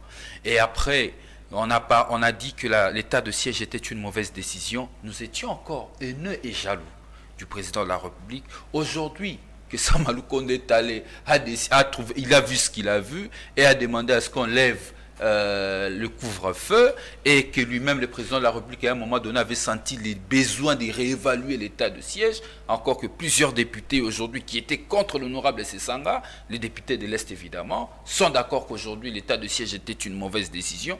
Nous n'étions pas des haineux, on était rationnels. Mais vous étiez irrationnels, parce que vous prenez des décisions sans planification. Maintenant, allons dans ce que Patrick a dit. Il a dit des choses, bon, certaines choses, je ne veux pas y revenir pour son respect, parce que je le respecte beaucoup. Il a dit que qui peut lui prouver, parce que généralement il dit ça, qui peut m'amener la preuve d'un accord conclu. Pourtant, vous et moi, Peter Tiani, on a vu à Goma, le président de la République, conclure des accords avec le Rwanda. Et où sont ces accords? Ces accords n'ont jamais été publiés. Pourtant, la constitution de mon pays impose la publication de tout accord au journal officiel. Je ne sais pas si Patrick, à cette époque, il était peut-être en vacances à Paris ou en Belgique. Nous, on était au Congo. On a vu la République démocratique du Congo conclure cet accord. L'accord sur la construction de la route de Kassindi, parce qu'il nous demande qu'on nous prouve les accords si ça existe. Ça a été fait à la télé, bien qu'on a posé le président de la République sur le coup de cet accord. Le président a répondu qu'il n'avait pas la réponse, qu'il fallait poser la question aux experts. Mais je te dis quand même, au-delà du fait que les experts ne nous ont pas aussi donné le coup, cet accord existe, mais il est opaque. Nous ne le voyons pas parce qu'il n'est pas publié au journal officiel. Moi, j'ai l'habitude d'aller au journal officiel pour aller vérifier si de lois sortent ou bien les actes réglementaires sont sortis. Donc, si même tu y vas parce que tu as besoin de preuves, il faut aller vérifier au journal officiel. Il n'y a pas cet accord. Donc, il y a une opacité. Encore pour ton information, même notre accord à l'adhésion à EAC n'a jamais fait l'objet d'un débat à l'Assemblée nationale. C'est scandaleux la manière dont vous conduisez les choses publiques aujourd'hui. Cet accord n'a pas fait l'objet des débats à l'Assemblée nationale. Mais nous nous retrouvons à l'EAC comment? Je me pose la question. Mais après, on peut comprendre une Assemblée nationale conduite non pas par un Congolais, mais par Joe Biden. Donc, vous pouvez comprendre qu'est-ce que ça veut dire. Bon. J'aurais bien voulu que l'Assemblée nationale soit conduite par un Congolais, mais elle est conduite par un Congolais. Par Joe Biden. J'apprends qu'on appelle... Le président Mbosso. Ah, lui, il est Congolais, mais le Joe Biden, ce n'est pas un Congolais, c'est un Américain. Mais je ne vais pas rester dans cette polémique. D'accord. Après... Il dit la SADC, ça c'est Patrick, la SADC, l'EAC et les Nations Unies font partie du complot. Mais Patrick, dans votre gouvernance, vous avez fait plus de 300 voyages. Je dis si. Oui, nous sommes en train d'analyser. Je suis aussi dans les si. Vous avez enlevé les si. Parce qu'avec les si, on peut construire le monde. Ne citez pas mes propos hors contexte, cher Rodrigue. Écoutez, avec les si, on peut reconstruire le monde. Vous êtes d'accord avec moi? Ok. Si, selon l'union sacrée. Avec un si, on mettrait Paris en bouteille. Oui, si on mettrait Paris en bouteille. Je suis dans les si avec toi. Mais posons aussi la question. Que faites-vous là? Si la communauté internationale fait partie du complot. C'est pourquoi je dis, le problème ici, ce n'est pas le complot des autres. Le problème sont les mauvaises décisions prises par le président de la République. Depuis 2019 jusqu'à ce jour. Nous sommes dans cette situation parce que quand le Félix Tshisekedi prend la République démocratique du Congo, il trouve la République démocratique du Congo dans son entièreté sous contrôle du gouvernement. Il y avait des poches d'insécurité auxquelles il fallait y travailler pour éradiquer l'insécurité. En allant pactiser avec le rebelle, conséquence, une partie du territoire national est occupée par une force armée étrangère. Et voilà qu'aujourd'hui... Et puis il dit... la gratuité de l'enseignement pour condamner Rodrigue, il dit la gratuité de l'enseignement se vit même dans le camp militaire. Il a cité, je crois, les camps Tchatchi. Le camp Tchatchi. Mais pour ta gouverne, peut-être tu ne te rends pas compte, parce qu'ils nous suivent, hein. nos compatriotes qui nous suivent, je sais que tu es de la Tchang, il y a un corps militaire aussi de ce côté-là. Est-ce qu'au camp Mobutu, il y a aussi une école modernisée? Est-ce qu'au camp Kokolo, il y a aussi une école modernisée? La question qu'il faut se poser, ce n'est pas ça. Partout, Rodrigue. Laissez-moi, la question qu'il faut se poser, ce n'est pas de la gratuité. La question qu'il faut se poser, c'est la situation actuelle de l'école publique. Quelle est la situation actuelle de l'école publique? C'est comme ça qu'on analyse les questions d'État. C'est comme ça qu'on analyse un dossier d'État. Pas prendre une situation isolée et en faire une question globale. Moi, je te rappelle, moi, je suis des Bandal. Il y a une école qu'on appelle Kosbaki, EP2 Makelele. Il faut aller voir dans quelles conditions Kosbaki y est. Il n'y a pas de banc. Il n'y a pas de banc. Il n'y a pas de craie, il n'y a pas de frais de fonctionnement. La gratuité dont vous parlez, je suis à Kinshasa, je ne suis pas encore à Boende. C'est grave là-bas. Mais je suis à Kinshasa, je vous parle de Kosbaki, je vous parle de Saint-Jean. Je vous parle des écoles des Bandal. Parce que vous nous dites chaque jour que vous avez construit des écoles. Où on n'a jamais eu des adresses, on ne connaît pas. À la dernière nouvelle, lorsque Madame Paulette Kimouto a posé cette question, au lieu de recevoir des adresses, elle a reçu des insultes. Donc on peut comprendre tout de suite comment est-ce que vous fonctionnez dans une démagogie et des mensonges inacceptables auxquels vous flanquez directement sur l'oreille de la population congolaise. Donc votre politique de la gratuité de l'enseignement, nous le savons tous, même le président de la République, est un échec. Parce que Tony Mwaba lui-même l'a dit, que la qualité de l'enseignement reste un défi. Or, l'objectif d'un enfant à l'école, ce n'est pas d'aller remplir des salles. Ce n'est pas aller rendre des salles invivables, mais c'est d'aller d'être enseigné. Nos enfants qui vont dans les écoles publiques aujourd'hui ne sont plus enseignés. Réforme de l'armée, pour conclure dans tes propos, réforme de l'armée n'égale pas formation de militaires. L'armée est structurée, organisée. La question qu'il faut se poser, est-ce que la chaîne de commandement telle que mise en place aujourd'hui n'est-elle pas lourde en termes de prise de décision? Est-ce que le secteur opérationnel fonctionne encore comme on le voulait? Mais quand il y a des infiltrations, c'est compliqué. Quand il y a des infiltrations, comment on fait pour l'expliquer? Il faut reformer notre armée. Ce n'est pas une question de formation des unités qui reçoivent des tenues et d'autres. On parle de l'armée, on ne parle pas des unités qui reçoivent et d'autres qui ne reçoivent pas. Il faut aller poser la question auprès des militaires. Peut-être, bien qu'au pouvoir, vous n'êtes pas trop peu informés. Bon, écoutez, le président Fayoulou a donné ce qu'il avait comme politique diplomatique. Il avait en face d'une situation sécuritaire aussi dégradante. Moi, je ne veux pas, comme le disait Rodrigue, je ne veux pas me faire porte-parole de le CIDE. Je crois qu'ils sont mieux placés pour venir défendre. Qu'est-ce que vous en pensez? Patrick Makanga dit donc, vous savez, l'opposition, vous n'avez jamais de propositions concrètes, vous êtes là seulement pour critiquer. Voilà qu'on vous pose des questions précises, vous pataugez. Mais ce n'est pas à l'envol, ce n'est pas surtout à nous l'envol qu'on va parler en termes de propositions. Nous sommes d'abord une force de proposition. Les propositions, nous n'avons cessé de le faire. Nous l'avions dit, même lorsqu'ils ont proclamé l'état de siège, que l'état de siège était une mauvaise décision. Ce qu'il fallait faire aujourd'hui, c'était de construire une armée forte par des réformes. Nous l'avions dit. Nous avons même donné des lignes à suivre. Ce n'est pas à l'envol qu'il faut apporter ça. Le président Fayoulou, bon, lui n'est pas opposant, il est résistant. Je ne sais pas de qui il parle. Le président Fayoulou n'est pas un opposant. Nous sommes de l'opposition. Le président Fayoulou est un résistant. Nous, qui sommes à l'opposition, nous l'envol. Nous ne cessons de faire des propositions, notamment la réduction du train de vie de l'État, c'est toujours l'envol. Très bien. Le processus électoral consensuel, c'est toujours l'envol. Très bien. En termes de propositions, ce n'est pas les partis dirigés par l'honorable Délice Sanga qui va tarir en termes de propositions. Même Patrick Makanga le sait. D'accord. Kwamout, c'est un mot.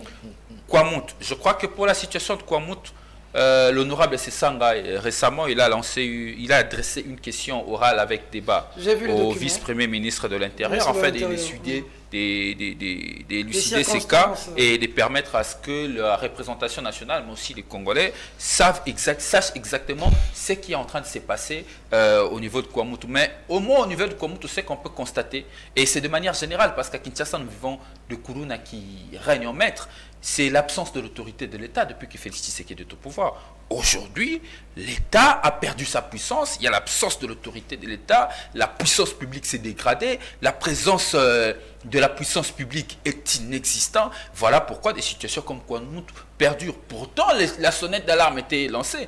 Que font nos services de renseignement? Encore. Que font nos services de renseignement? Comme l'a dit Dr Rodrigue. Oui, mais ils sont là pour ça. Raison pour laquelle nous, on a cessé de le dire. Au lieu d'arrêter Jimmy Kitenge. Qu'il faut reformer. Il faut reformer notre système de sécurité. Au lieu d'avoir un service de renseignement cloîtrer sur les opposants, fixer sur l'opposition, afin de restreindre les libertés d'opinion, arrêter les Jimmy Kitenge, que je salue, un ami avec qui nous partageons souvent le plateau, arrêter injustement. Mettez en place un système de sécurité qui va protéger les Congolais. Donc, moi j'invite les Congolais à rester patients. La question orale adressée par l'honorable Sessanga est une question bien préparée, bien travaillée. Nous attendons la position du vice-premier ministre, ministre de l'Intérieur. Et l'envol sortira pour donner sa position, parce que je peux même vous dire que nous anticipons les réponses du vice-premier ministre. Et nous avons une orientation claire à donner à la suite. Nous sommes en train de chuter, posez un mot. Parce que le pouvoir est tous à bois, ils ne savent même plus quoi faire. N'empêche que vous rebondissiez sur ce qui a été dit. Mais dossier, dans votre temps d'antenne, dossier Vidier Chimanga, aujourd'hui à Makala, rebondissement de scandale éclaboussé au niveau de la présidence. Pour certains, ce n'est que la partie visible de l'iceberg. Pour d'autres, ça prouve à suffisance qu'aujourd'hui nous sommes sous un état de droit où il y a un cas pareil, quelqu'un qui démissionne. Malgré ça, on voit un conseiller à la présidence mis au Niouf, contrairement à hier, sous Kabila, où on avait des hommes puissants. Voilà, qu'est-ce que vous en pensez, vous? Non, je pense que ce qui arrive au conseiller du président de la République est malheureux. Je pense que le chef de l'État a toujours justifié ses déplacements à l'étranger comme étant les inscrits dans les efforts, notamment pour rechercher les investisseurs qui viennent investir dans le pays. Et si autour de lui, il y a des hommes et des femmes qui sapent les efforts qu'il fait, je pense que c'est tout à fait regrettable. Maintenant, la question est entre les mains de la justice. Ce sera la justice de trancher. Mais nous espérons que ce sera réellement de la justice, parce que par le passé, on a vu de gros spectacles de justice avec des hauts dignitaires de l'État. Mais on sait tous comment ça s'est fini. Ça s'est fini comment? Tout le monde est dehors. Ok. On entre et puis on sort. Nous espérons que ce n'est pas un nouveau théâtre, parce que ça, ce serait tout simplement de la distraction encore, et que nous n'aurons en réalité pas démarré véritablement cet état de droit que tout le monde cherche. C'est juste une promenade de santé à Makala et puis on sort. J'espère que non. Ok. Je voudrais quand même revenir sur les propos de Patrick. Je sentais comment vous piaffiez d'impatience pour rebondir. Lorsque j'ai parlé de l'embargo qu'il a été levé, je ne suis pas du côté des complotistes. Excusez-moi, je vous dis la vérité. C'est ça la vérité.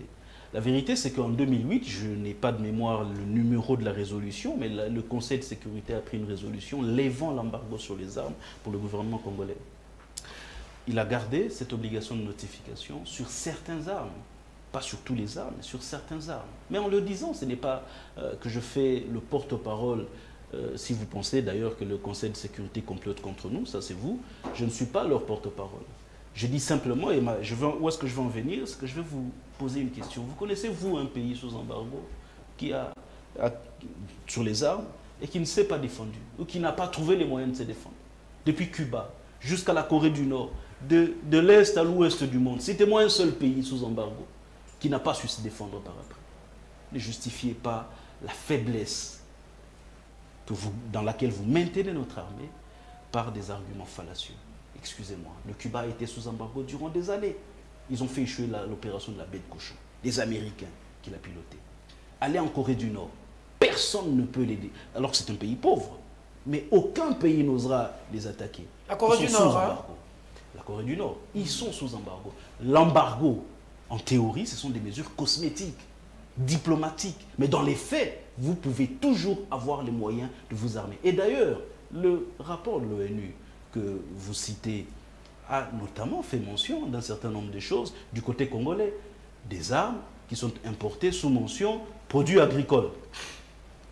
Ça veut dire qu'on peut toujours trouver les moyens de pouvoir nous armer. Le problème, c'est que vous n'en faites pas assez. Vous qui êtes au pouvoir, vous n'en faites pas assez pour armer notre système de défense et permettre à ce que notre armée puisse combattre nos agresseurs. Lorsque je parle des enfants de militaires, le débat que vous soulevez sur la gratuité de l'enseignement, ce n'est pas ce débat-là dans lequel je suis. Quand bien même ces écoles délabrées dans lesquelles vous allez entasser nos enfants, d'abord elles ne sont pas suffisantes pour tout le monde, ils s'y entassent. Ce que je voulais dire, c'est la capacité de ces militaires-là de prendre en charge le quotidien. À quoi ça sert d'envoyer des enfants à l'école alors qu'ils ont le ventre vide et qu'ils n'ont pas d'uniforme parce que ça, c'est pas gratuit? Qui n'ont pas acheté, qui n'ont pas réalisé la rentrée scolaire parce que ça, ce n'est pas gratuit. À quoi ça sert de les envoyer à l'école gratuite, dans des écoles délabrées d'abord, et en plus elles sont gratuites et tout le monde s'y entasse? À quoi cela sert? C'est ça, au fait, le problème. Et je voulais en venir au véritable problème qui est celui de la motivation de nos forces, de nos hommes de troupe. Vous avez voulu escamoter le problème, comme d'habitude, en pensant que je suis haineux, alors que je ne dis qu'une situation qui est vraie. Et d'ailleurs, je le dis, non pas par populisme, mais simplement parce que j'ai été choqué de le voir. Je voudrais revenir sur votre sur votre remarque, la comparaison que vous avez faite de la situation de l'Est avec ce qui s'est passé en Haïti, où il y a eu une catastrophe naturelle. Et vous dites que cet élan de solidarité nationale que les pays du monde ont eu envers Haïti est comparable à ce qui se passe à Bunagana. Mais excusez-moi, je dois dire que c'est du sophisme où il y a un problème dans votre façon de voir les choses. Excusez-moi, ce qui se passe à Bunagana, vous l'avez reconnu, c'est un complot international. Et vous pensez c'est comparable à ce qui s'est passé à Haïti. Et que ceux qui le font, ceux qui viennent avec des millions de dollars pour dire qu'ils nous aident, ils le font sur un élan de solidarité. Franchement, moi je suis peiné à entendre cela devenant d'un cadre, de quelqu'un qui se dit cadre, d'un parti au pouvoir, de la FDC. Je connais très bien, j'ai beaucoup d'amis là-bas et la qualité de ceux qui sont... Excusez-moi, ce n'est pas un jugement sur vous, hein. Je ne voudrais pas être désagréable, mais je suis peiné d'entendre que vous puissiez dire cela. Ce n'est pas comparable. Et je pense que le b.a.-ba des relations internationales, je dis, je n'ai pas besoin d'être un professeur en relations internationales pour le comprendre. Entre les États, il n'y a pas d'amitié, il n'y a pas d'amour, il n'y a pas de solidarité, il n'y a que les intérêts, chers frères. Et ces intérêts-là, vous ne communiquez pas suffisamment là-dessus. Quels sont les intérêts de pays de la CEA, de la communauté des États de l'Afrique de l'Est, lorsqu'ils viennent nous aider? Quels sont leurs intérêts? Ils gagnent quoi? Parce que ça, ce n'est qu'une question de bon sens. Je veux enlever. Je veux dire, ok, d'accord, ils ont des bonnes intentions. Mais qu'est-ce qu'ils y gagnent? Je ne veux plus présumer. Pour permettre à leurs enfants de venir mourir chez nous. Mais pourquoi ces gens viendront mourir chez nous? Répondez à cette question, elle est simple. Si vous n'êtes pas capable d'y répondre, alors permettez-nous d'avancer des hypothèses. Parce que vous n'êtes pas capable de dire ce qu'ils viennent chercher ici. D'accord. Allez, Vidier Chimanga, on chute par là, mais n'empêche que vous rebondissiez sur des choses dont vous devez être capable de nous éclairer. Hein. Sinon, si vous n'êtes pas capable de laisser des hypothèses être émises. Non, merci beaucoup. Je pense que pour le dossier de M. Vidier Chimanga, vous l'avez si bien dit, vous avez une bonne lecture. Ça, je vous l'ai dit avant que vous posiez la question à M. au docteur Rodrigue, que aujourd'hui, plus qu'hier, comme j'ai dit, on sait voir des gens au sommet de l'État se retrouver au Niouf, hein. Se retrouver en difficulté au niveau des instances judiciaires. C'est pas un régime des hommes forts aujourd'hui. Non, il n'y a pas d'hommes forts aujourd'hui. Tout le monde est redevable vis-à-vis de la loi. Mais ce que j'aimerais bien dire, j'ai senti sur Rodrigue, docteur, de l'arrogance dans votre dire. Pourquoi j'ai dit de l'arrogance? Vous venez, vous disiez non, les enfants vont étudier dans des écoles délabrées, gratuitement. Écoutez-moi. Est-ce que quand vous parliez, vous m'avez vu vous interrompre? C'est ça ce qu'on appelle l'élégance dans un débat. Il faut apprendre à te taire quand l'autre parle. Je vous dis, avant que Félix Antoine Tshisekedi arrive à la tête de ce pays, il n'y avait pas cette possibilité aux enfants de militaires pour aller ne fût-ce qu'à l'école. Mais aujourd'hui, ils ont cette possibilité. C'est un acquis. C'est comme quelqu'un qui est nu, on lui apporte un habit, il se moque de l'habit qu'on lui a donné pendant que ça a couvert sa nudité. C'est de là que j'extirpe de l'arrogance dans votre parler. Et c'est pas bien comme ça. Surtout, vous êtes médecin. Donc c'est là où j'extirpe de l'arrogance. Quelqu'un qui se promène la nuit, on lui apporte un habit, il dit oui, d'accord, nous sommes. Merci beaucoup, mais j'aimerais aussi, s'il y a possibilité, que l'habit aussi puisse avoir ne fût-ce qu'une griffe.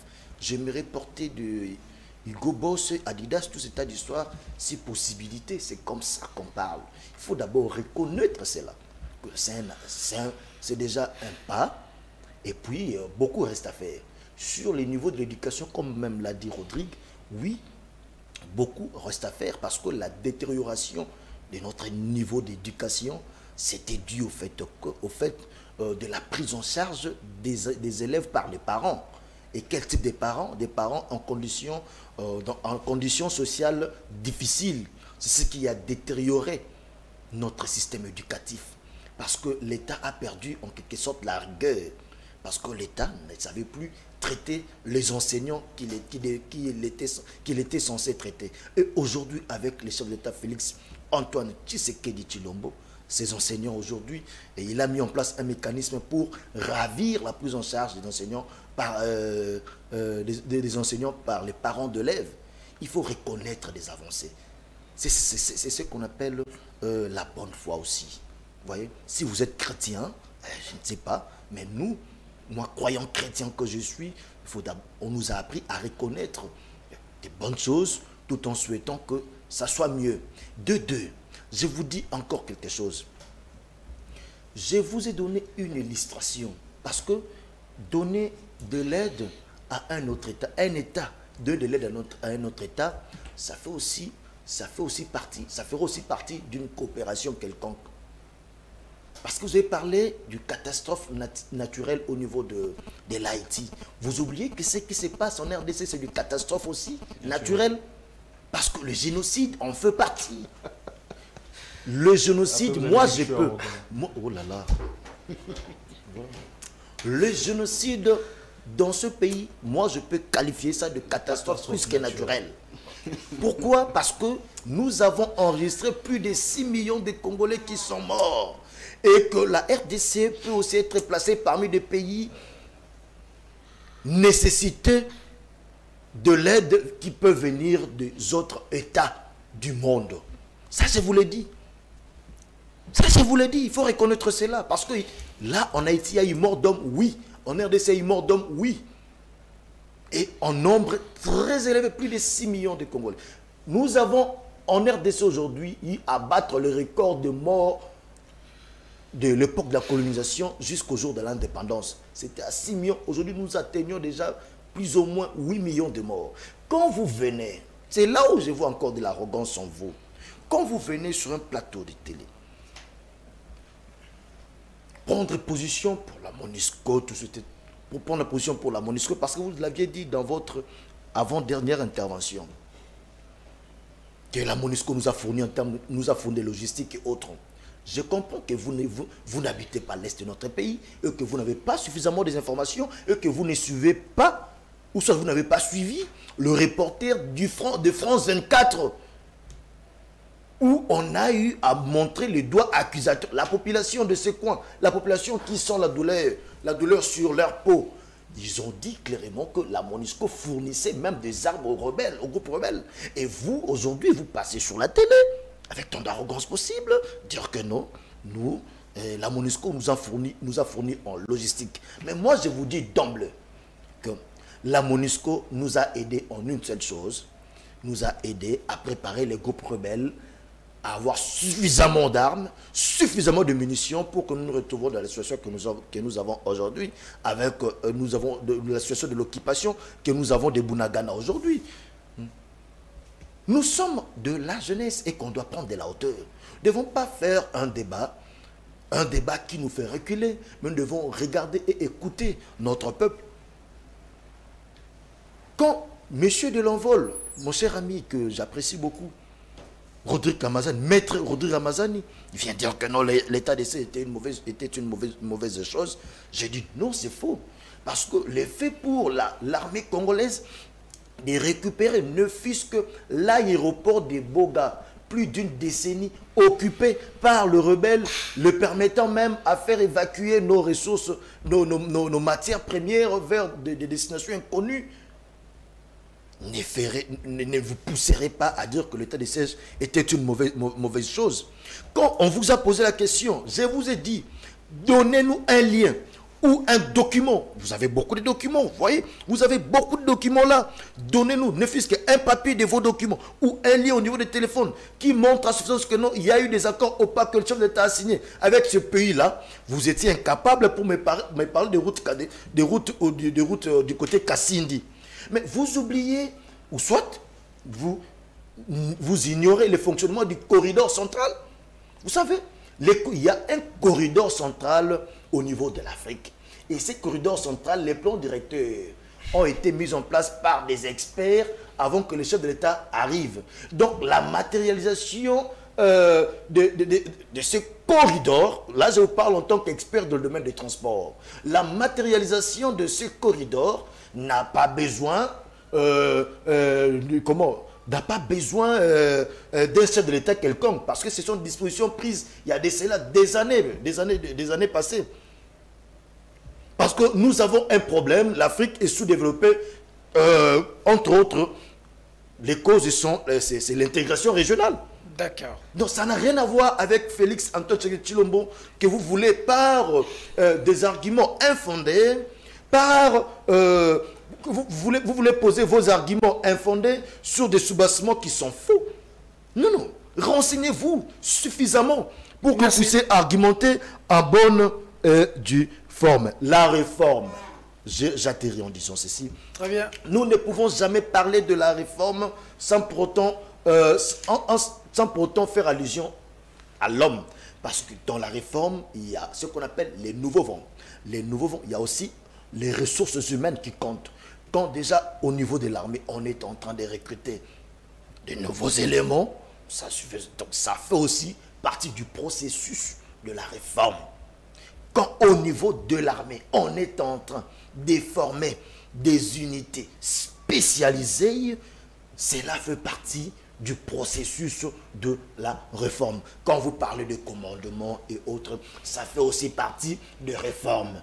Mais néanmoins, il ne faut pas nier le fait qu'il n'y a pas eu que le recrutement des ressources humaines au niveau de l'armée ne fait partie de la réforme. Il ne faut pas nier que la formation de ces unités spécialisées fait partie, plutôt que cela ne fait pas non plus partie de la réforme. Nous devons apprendre à accepter le pas qui est fait par le chef de l'État. C'est ça, faire une opposition aussi responsable. Parce que nous voyons, nous tous étions bébés.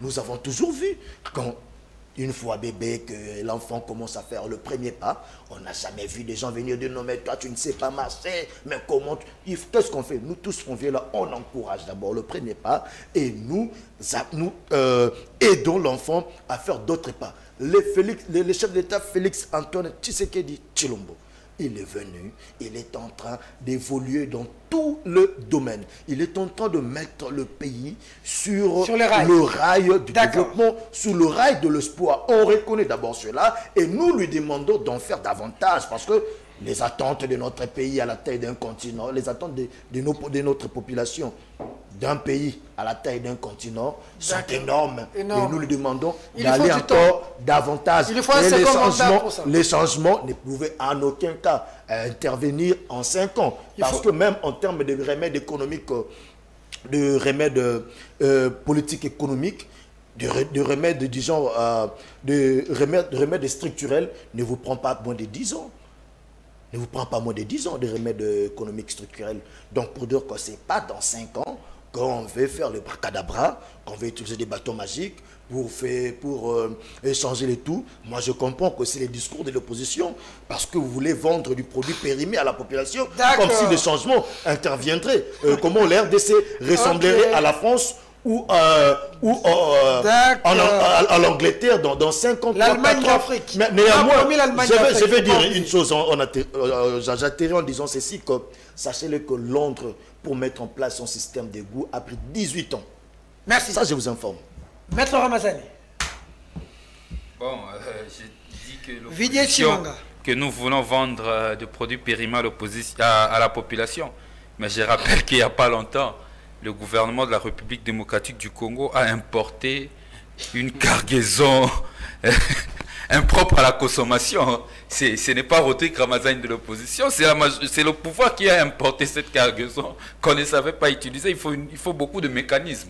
Donc c'est ça. Mais Peter Tiani, je vais dire aux Congolais, vous savez, lorsqu'on est habitué au néant, on a l'impression que la médiocrité devient une référence. Regardez ce que Makanga nous dit.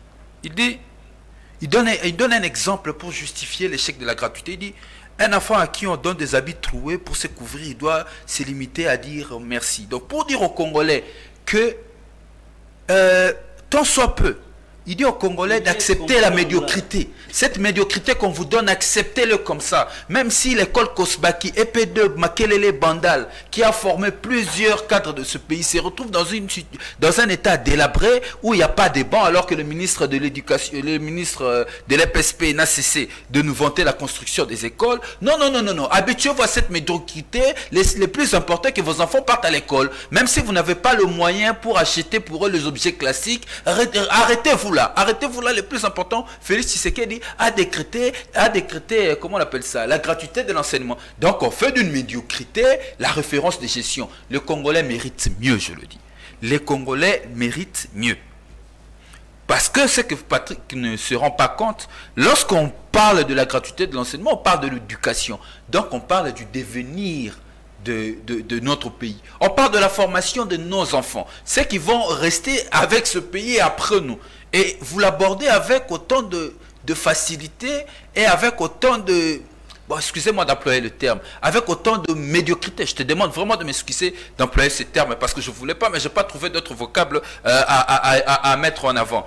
Deuxième chose, Patrick, il dit, le fait d'avoir récupéré l'aéroport de Goga démontre à suffisance... Boga. Démontre à suffisance que l'état de siège a produit des résultats qui peuvent s'apparenter à une réussite. Patrick, je répète encore, lorsqu'on est habitué au néant, on prend la médiocrité comme référence. L'état de siège aujourd'hui a produit ceci. L'état de siège a produit l'occupation de Bounaga n'a plus de 100 jours. Ça, vous n'en citez pas? Non, il ne faut pas dire aux Congolais, vous mettez autant de moyens à l'état de siège, bien que 70% a toujours été détourné par vous-même. Vous mettez autant de moyens pour le tête de siège et il n'y a pas de résultat. Vous nous dites que cette politique publique est une réussite parce que vous avez infiniment trouvé une petite solution au problème. Non, les Congolais veulent une solution. Les Congolais veulent la paix. Lorsque le président de la République avait décrété l'état de siège, si c'était seulement pour récupérer Goga, alors qu'à Bunia, selon Irachani, dans sa lettre adressée au Premier ministre, il dit que le groupe armé circule en toute liberté. C'est un député de l'Union sacrée, t'inquiète, il n'est pas avec nous à l'opposition. Lorsque les députés comme Kassekwa nous renseignent que nos militaires à Butembo, nos militaires à Rutshuru ont des problèmes d'armement, alors que la situation ne cesse de s'enlisser et que la population ne veut plus de cet état de siège, vous voulez nous dire que, non, les Congolais, contentez-vous de la médiocrité de cette réussite.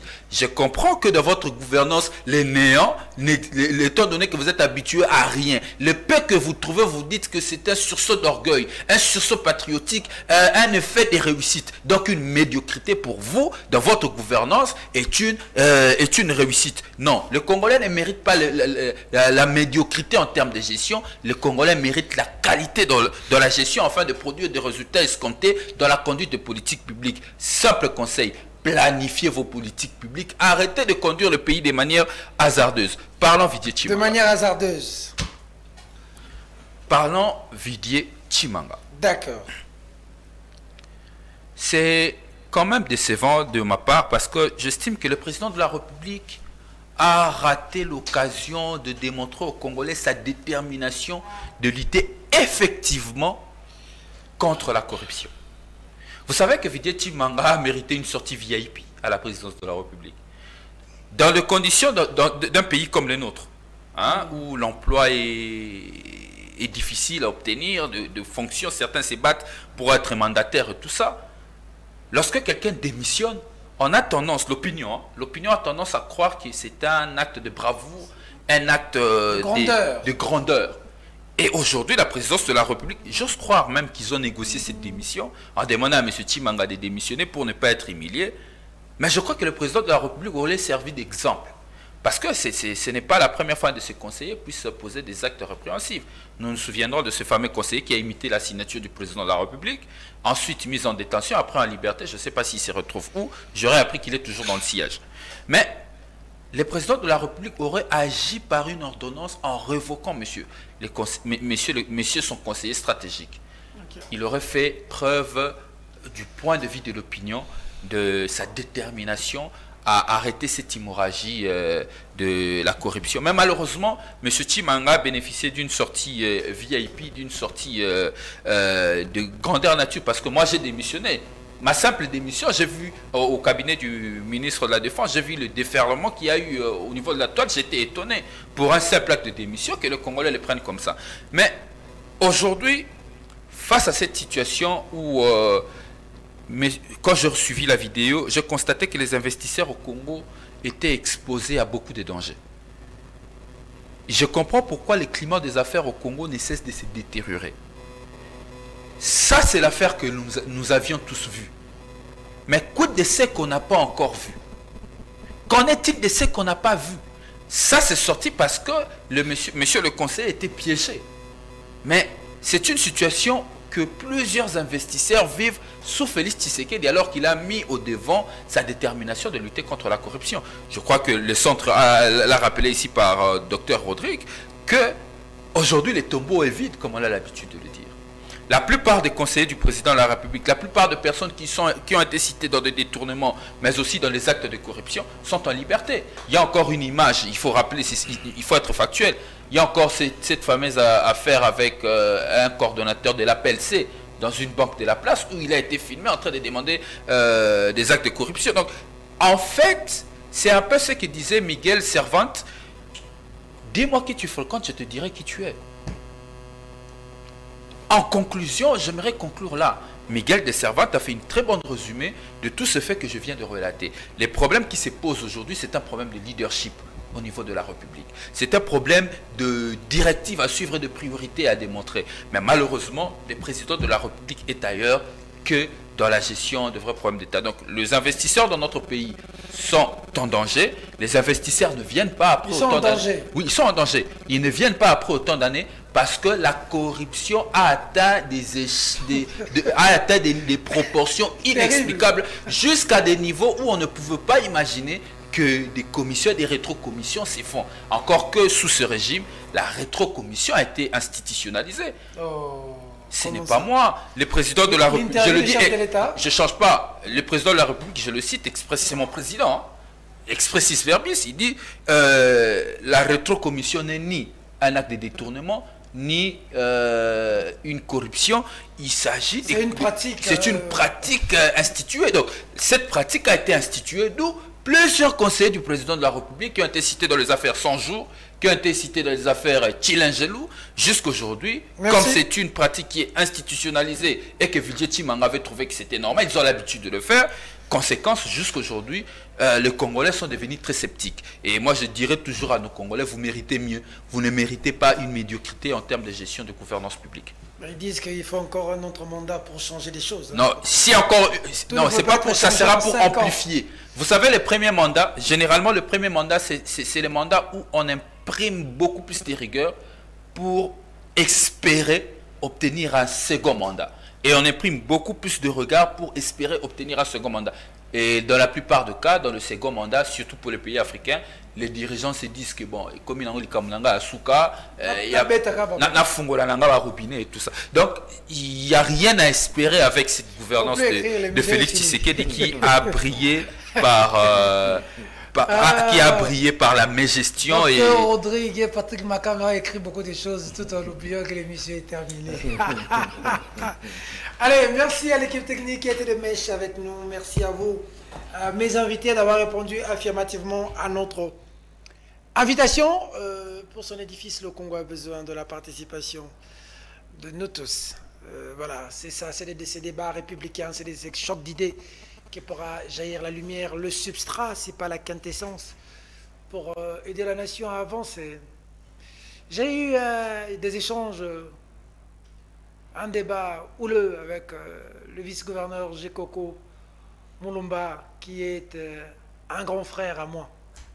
J'ai eu des échanges très houleux avec lui au sujet de la plainte. J'ai appris qu'il aurait contre l'épouse de Jean-Marc Kabound. Voilà, donc je vais continuer à avoir des débats houleux avec lui et aussi avec pour que beaucoup de choses ne donnent pas l'impression d'un acharnement. C'est connu de tous que je ne suis pas un proche de Kabound, je ne suis pas un, mais je suis quand même proche de Gekoko. J'ai beaucoup de Congolais qui m'ont appelé pour me dire que on t'a vu très très proche du vice-gouverneur Gekoko, pour lequel tu t'es longuement battu. Regarde ce qui se passe aujourd'hui. Je vais vous confirmer à la télévision que j'ai des échanges très houleux avec le vice-gouverneur, très houleux, des échanges chauds. Je crois qu'on va atterrir. Il est très important que Gekoko, que j'aime beaucoup, il faut toujours qu'on préserve son image. Il a beaucoup fait pour son coin, ça s'appelle Kingabwa. J'aimerais préserver son image. Dites au gouverneur, vice-gouverneur Gekoko que Peter Tienne, il le cherche d'ailleurs. Allez, autre dossier, c'est des dossiers qui vont être gérés dans le cri du peuple. Il y a des dossiers que je ne peux pas gérer ici. Le cahier des charges de cette émission ne permet pas sur les deux questions envoyées. Soyez optimistes. Battez-vous pour le pays. Comme Kennedy a dit. Ne vous posez pas la question de savoir qu'est-ce que le pays va faire pour vous. Mais posez-vous la question de savoir qu'est-ce que vous allez faire pour votre pays. L'avenir du Congo est beau, je le crois, je le sens, je le vois. Il arrivera un jour. Mesdames, Mesdemoiselles et Messieurs, cette émission est terminée. Au revoir. On se salue. On se salue d'abord.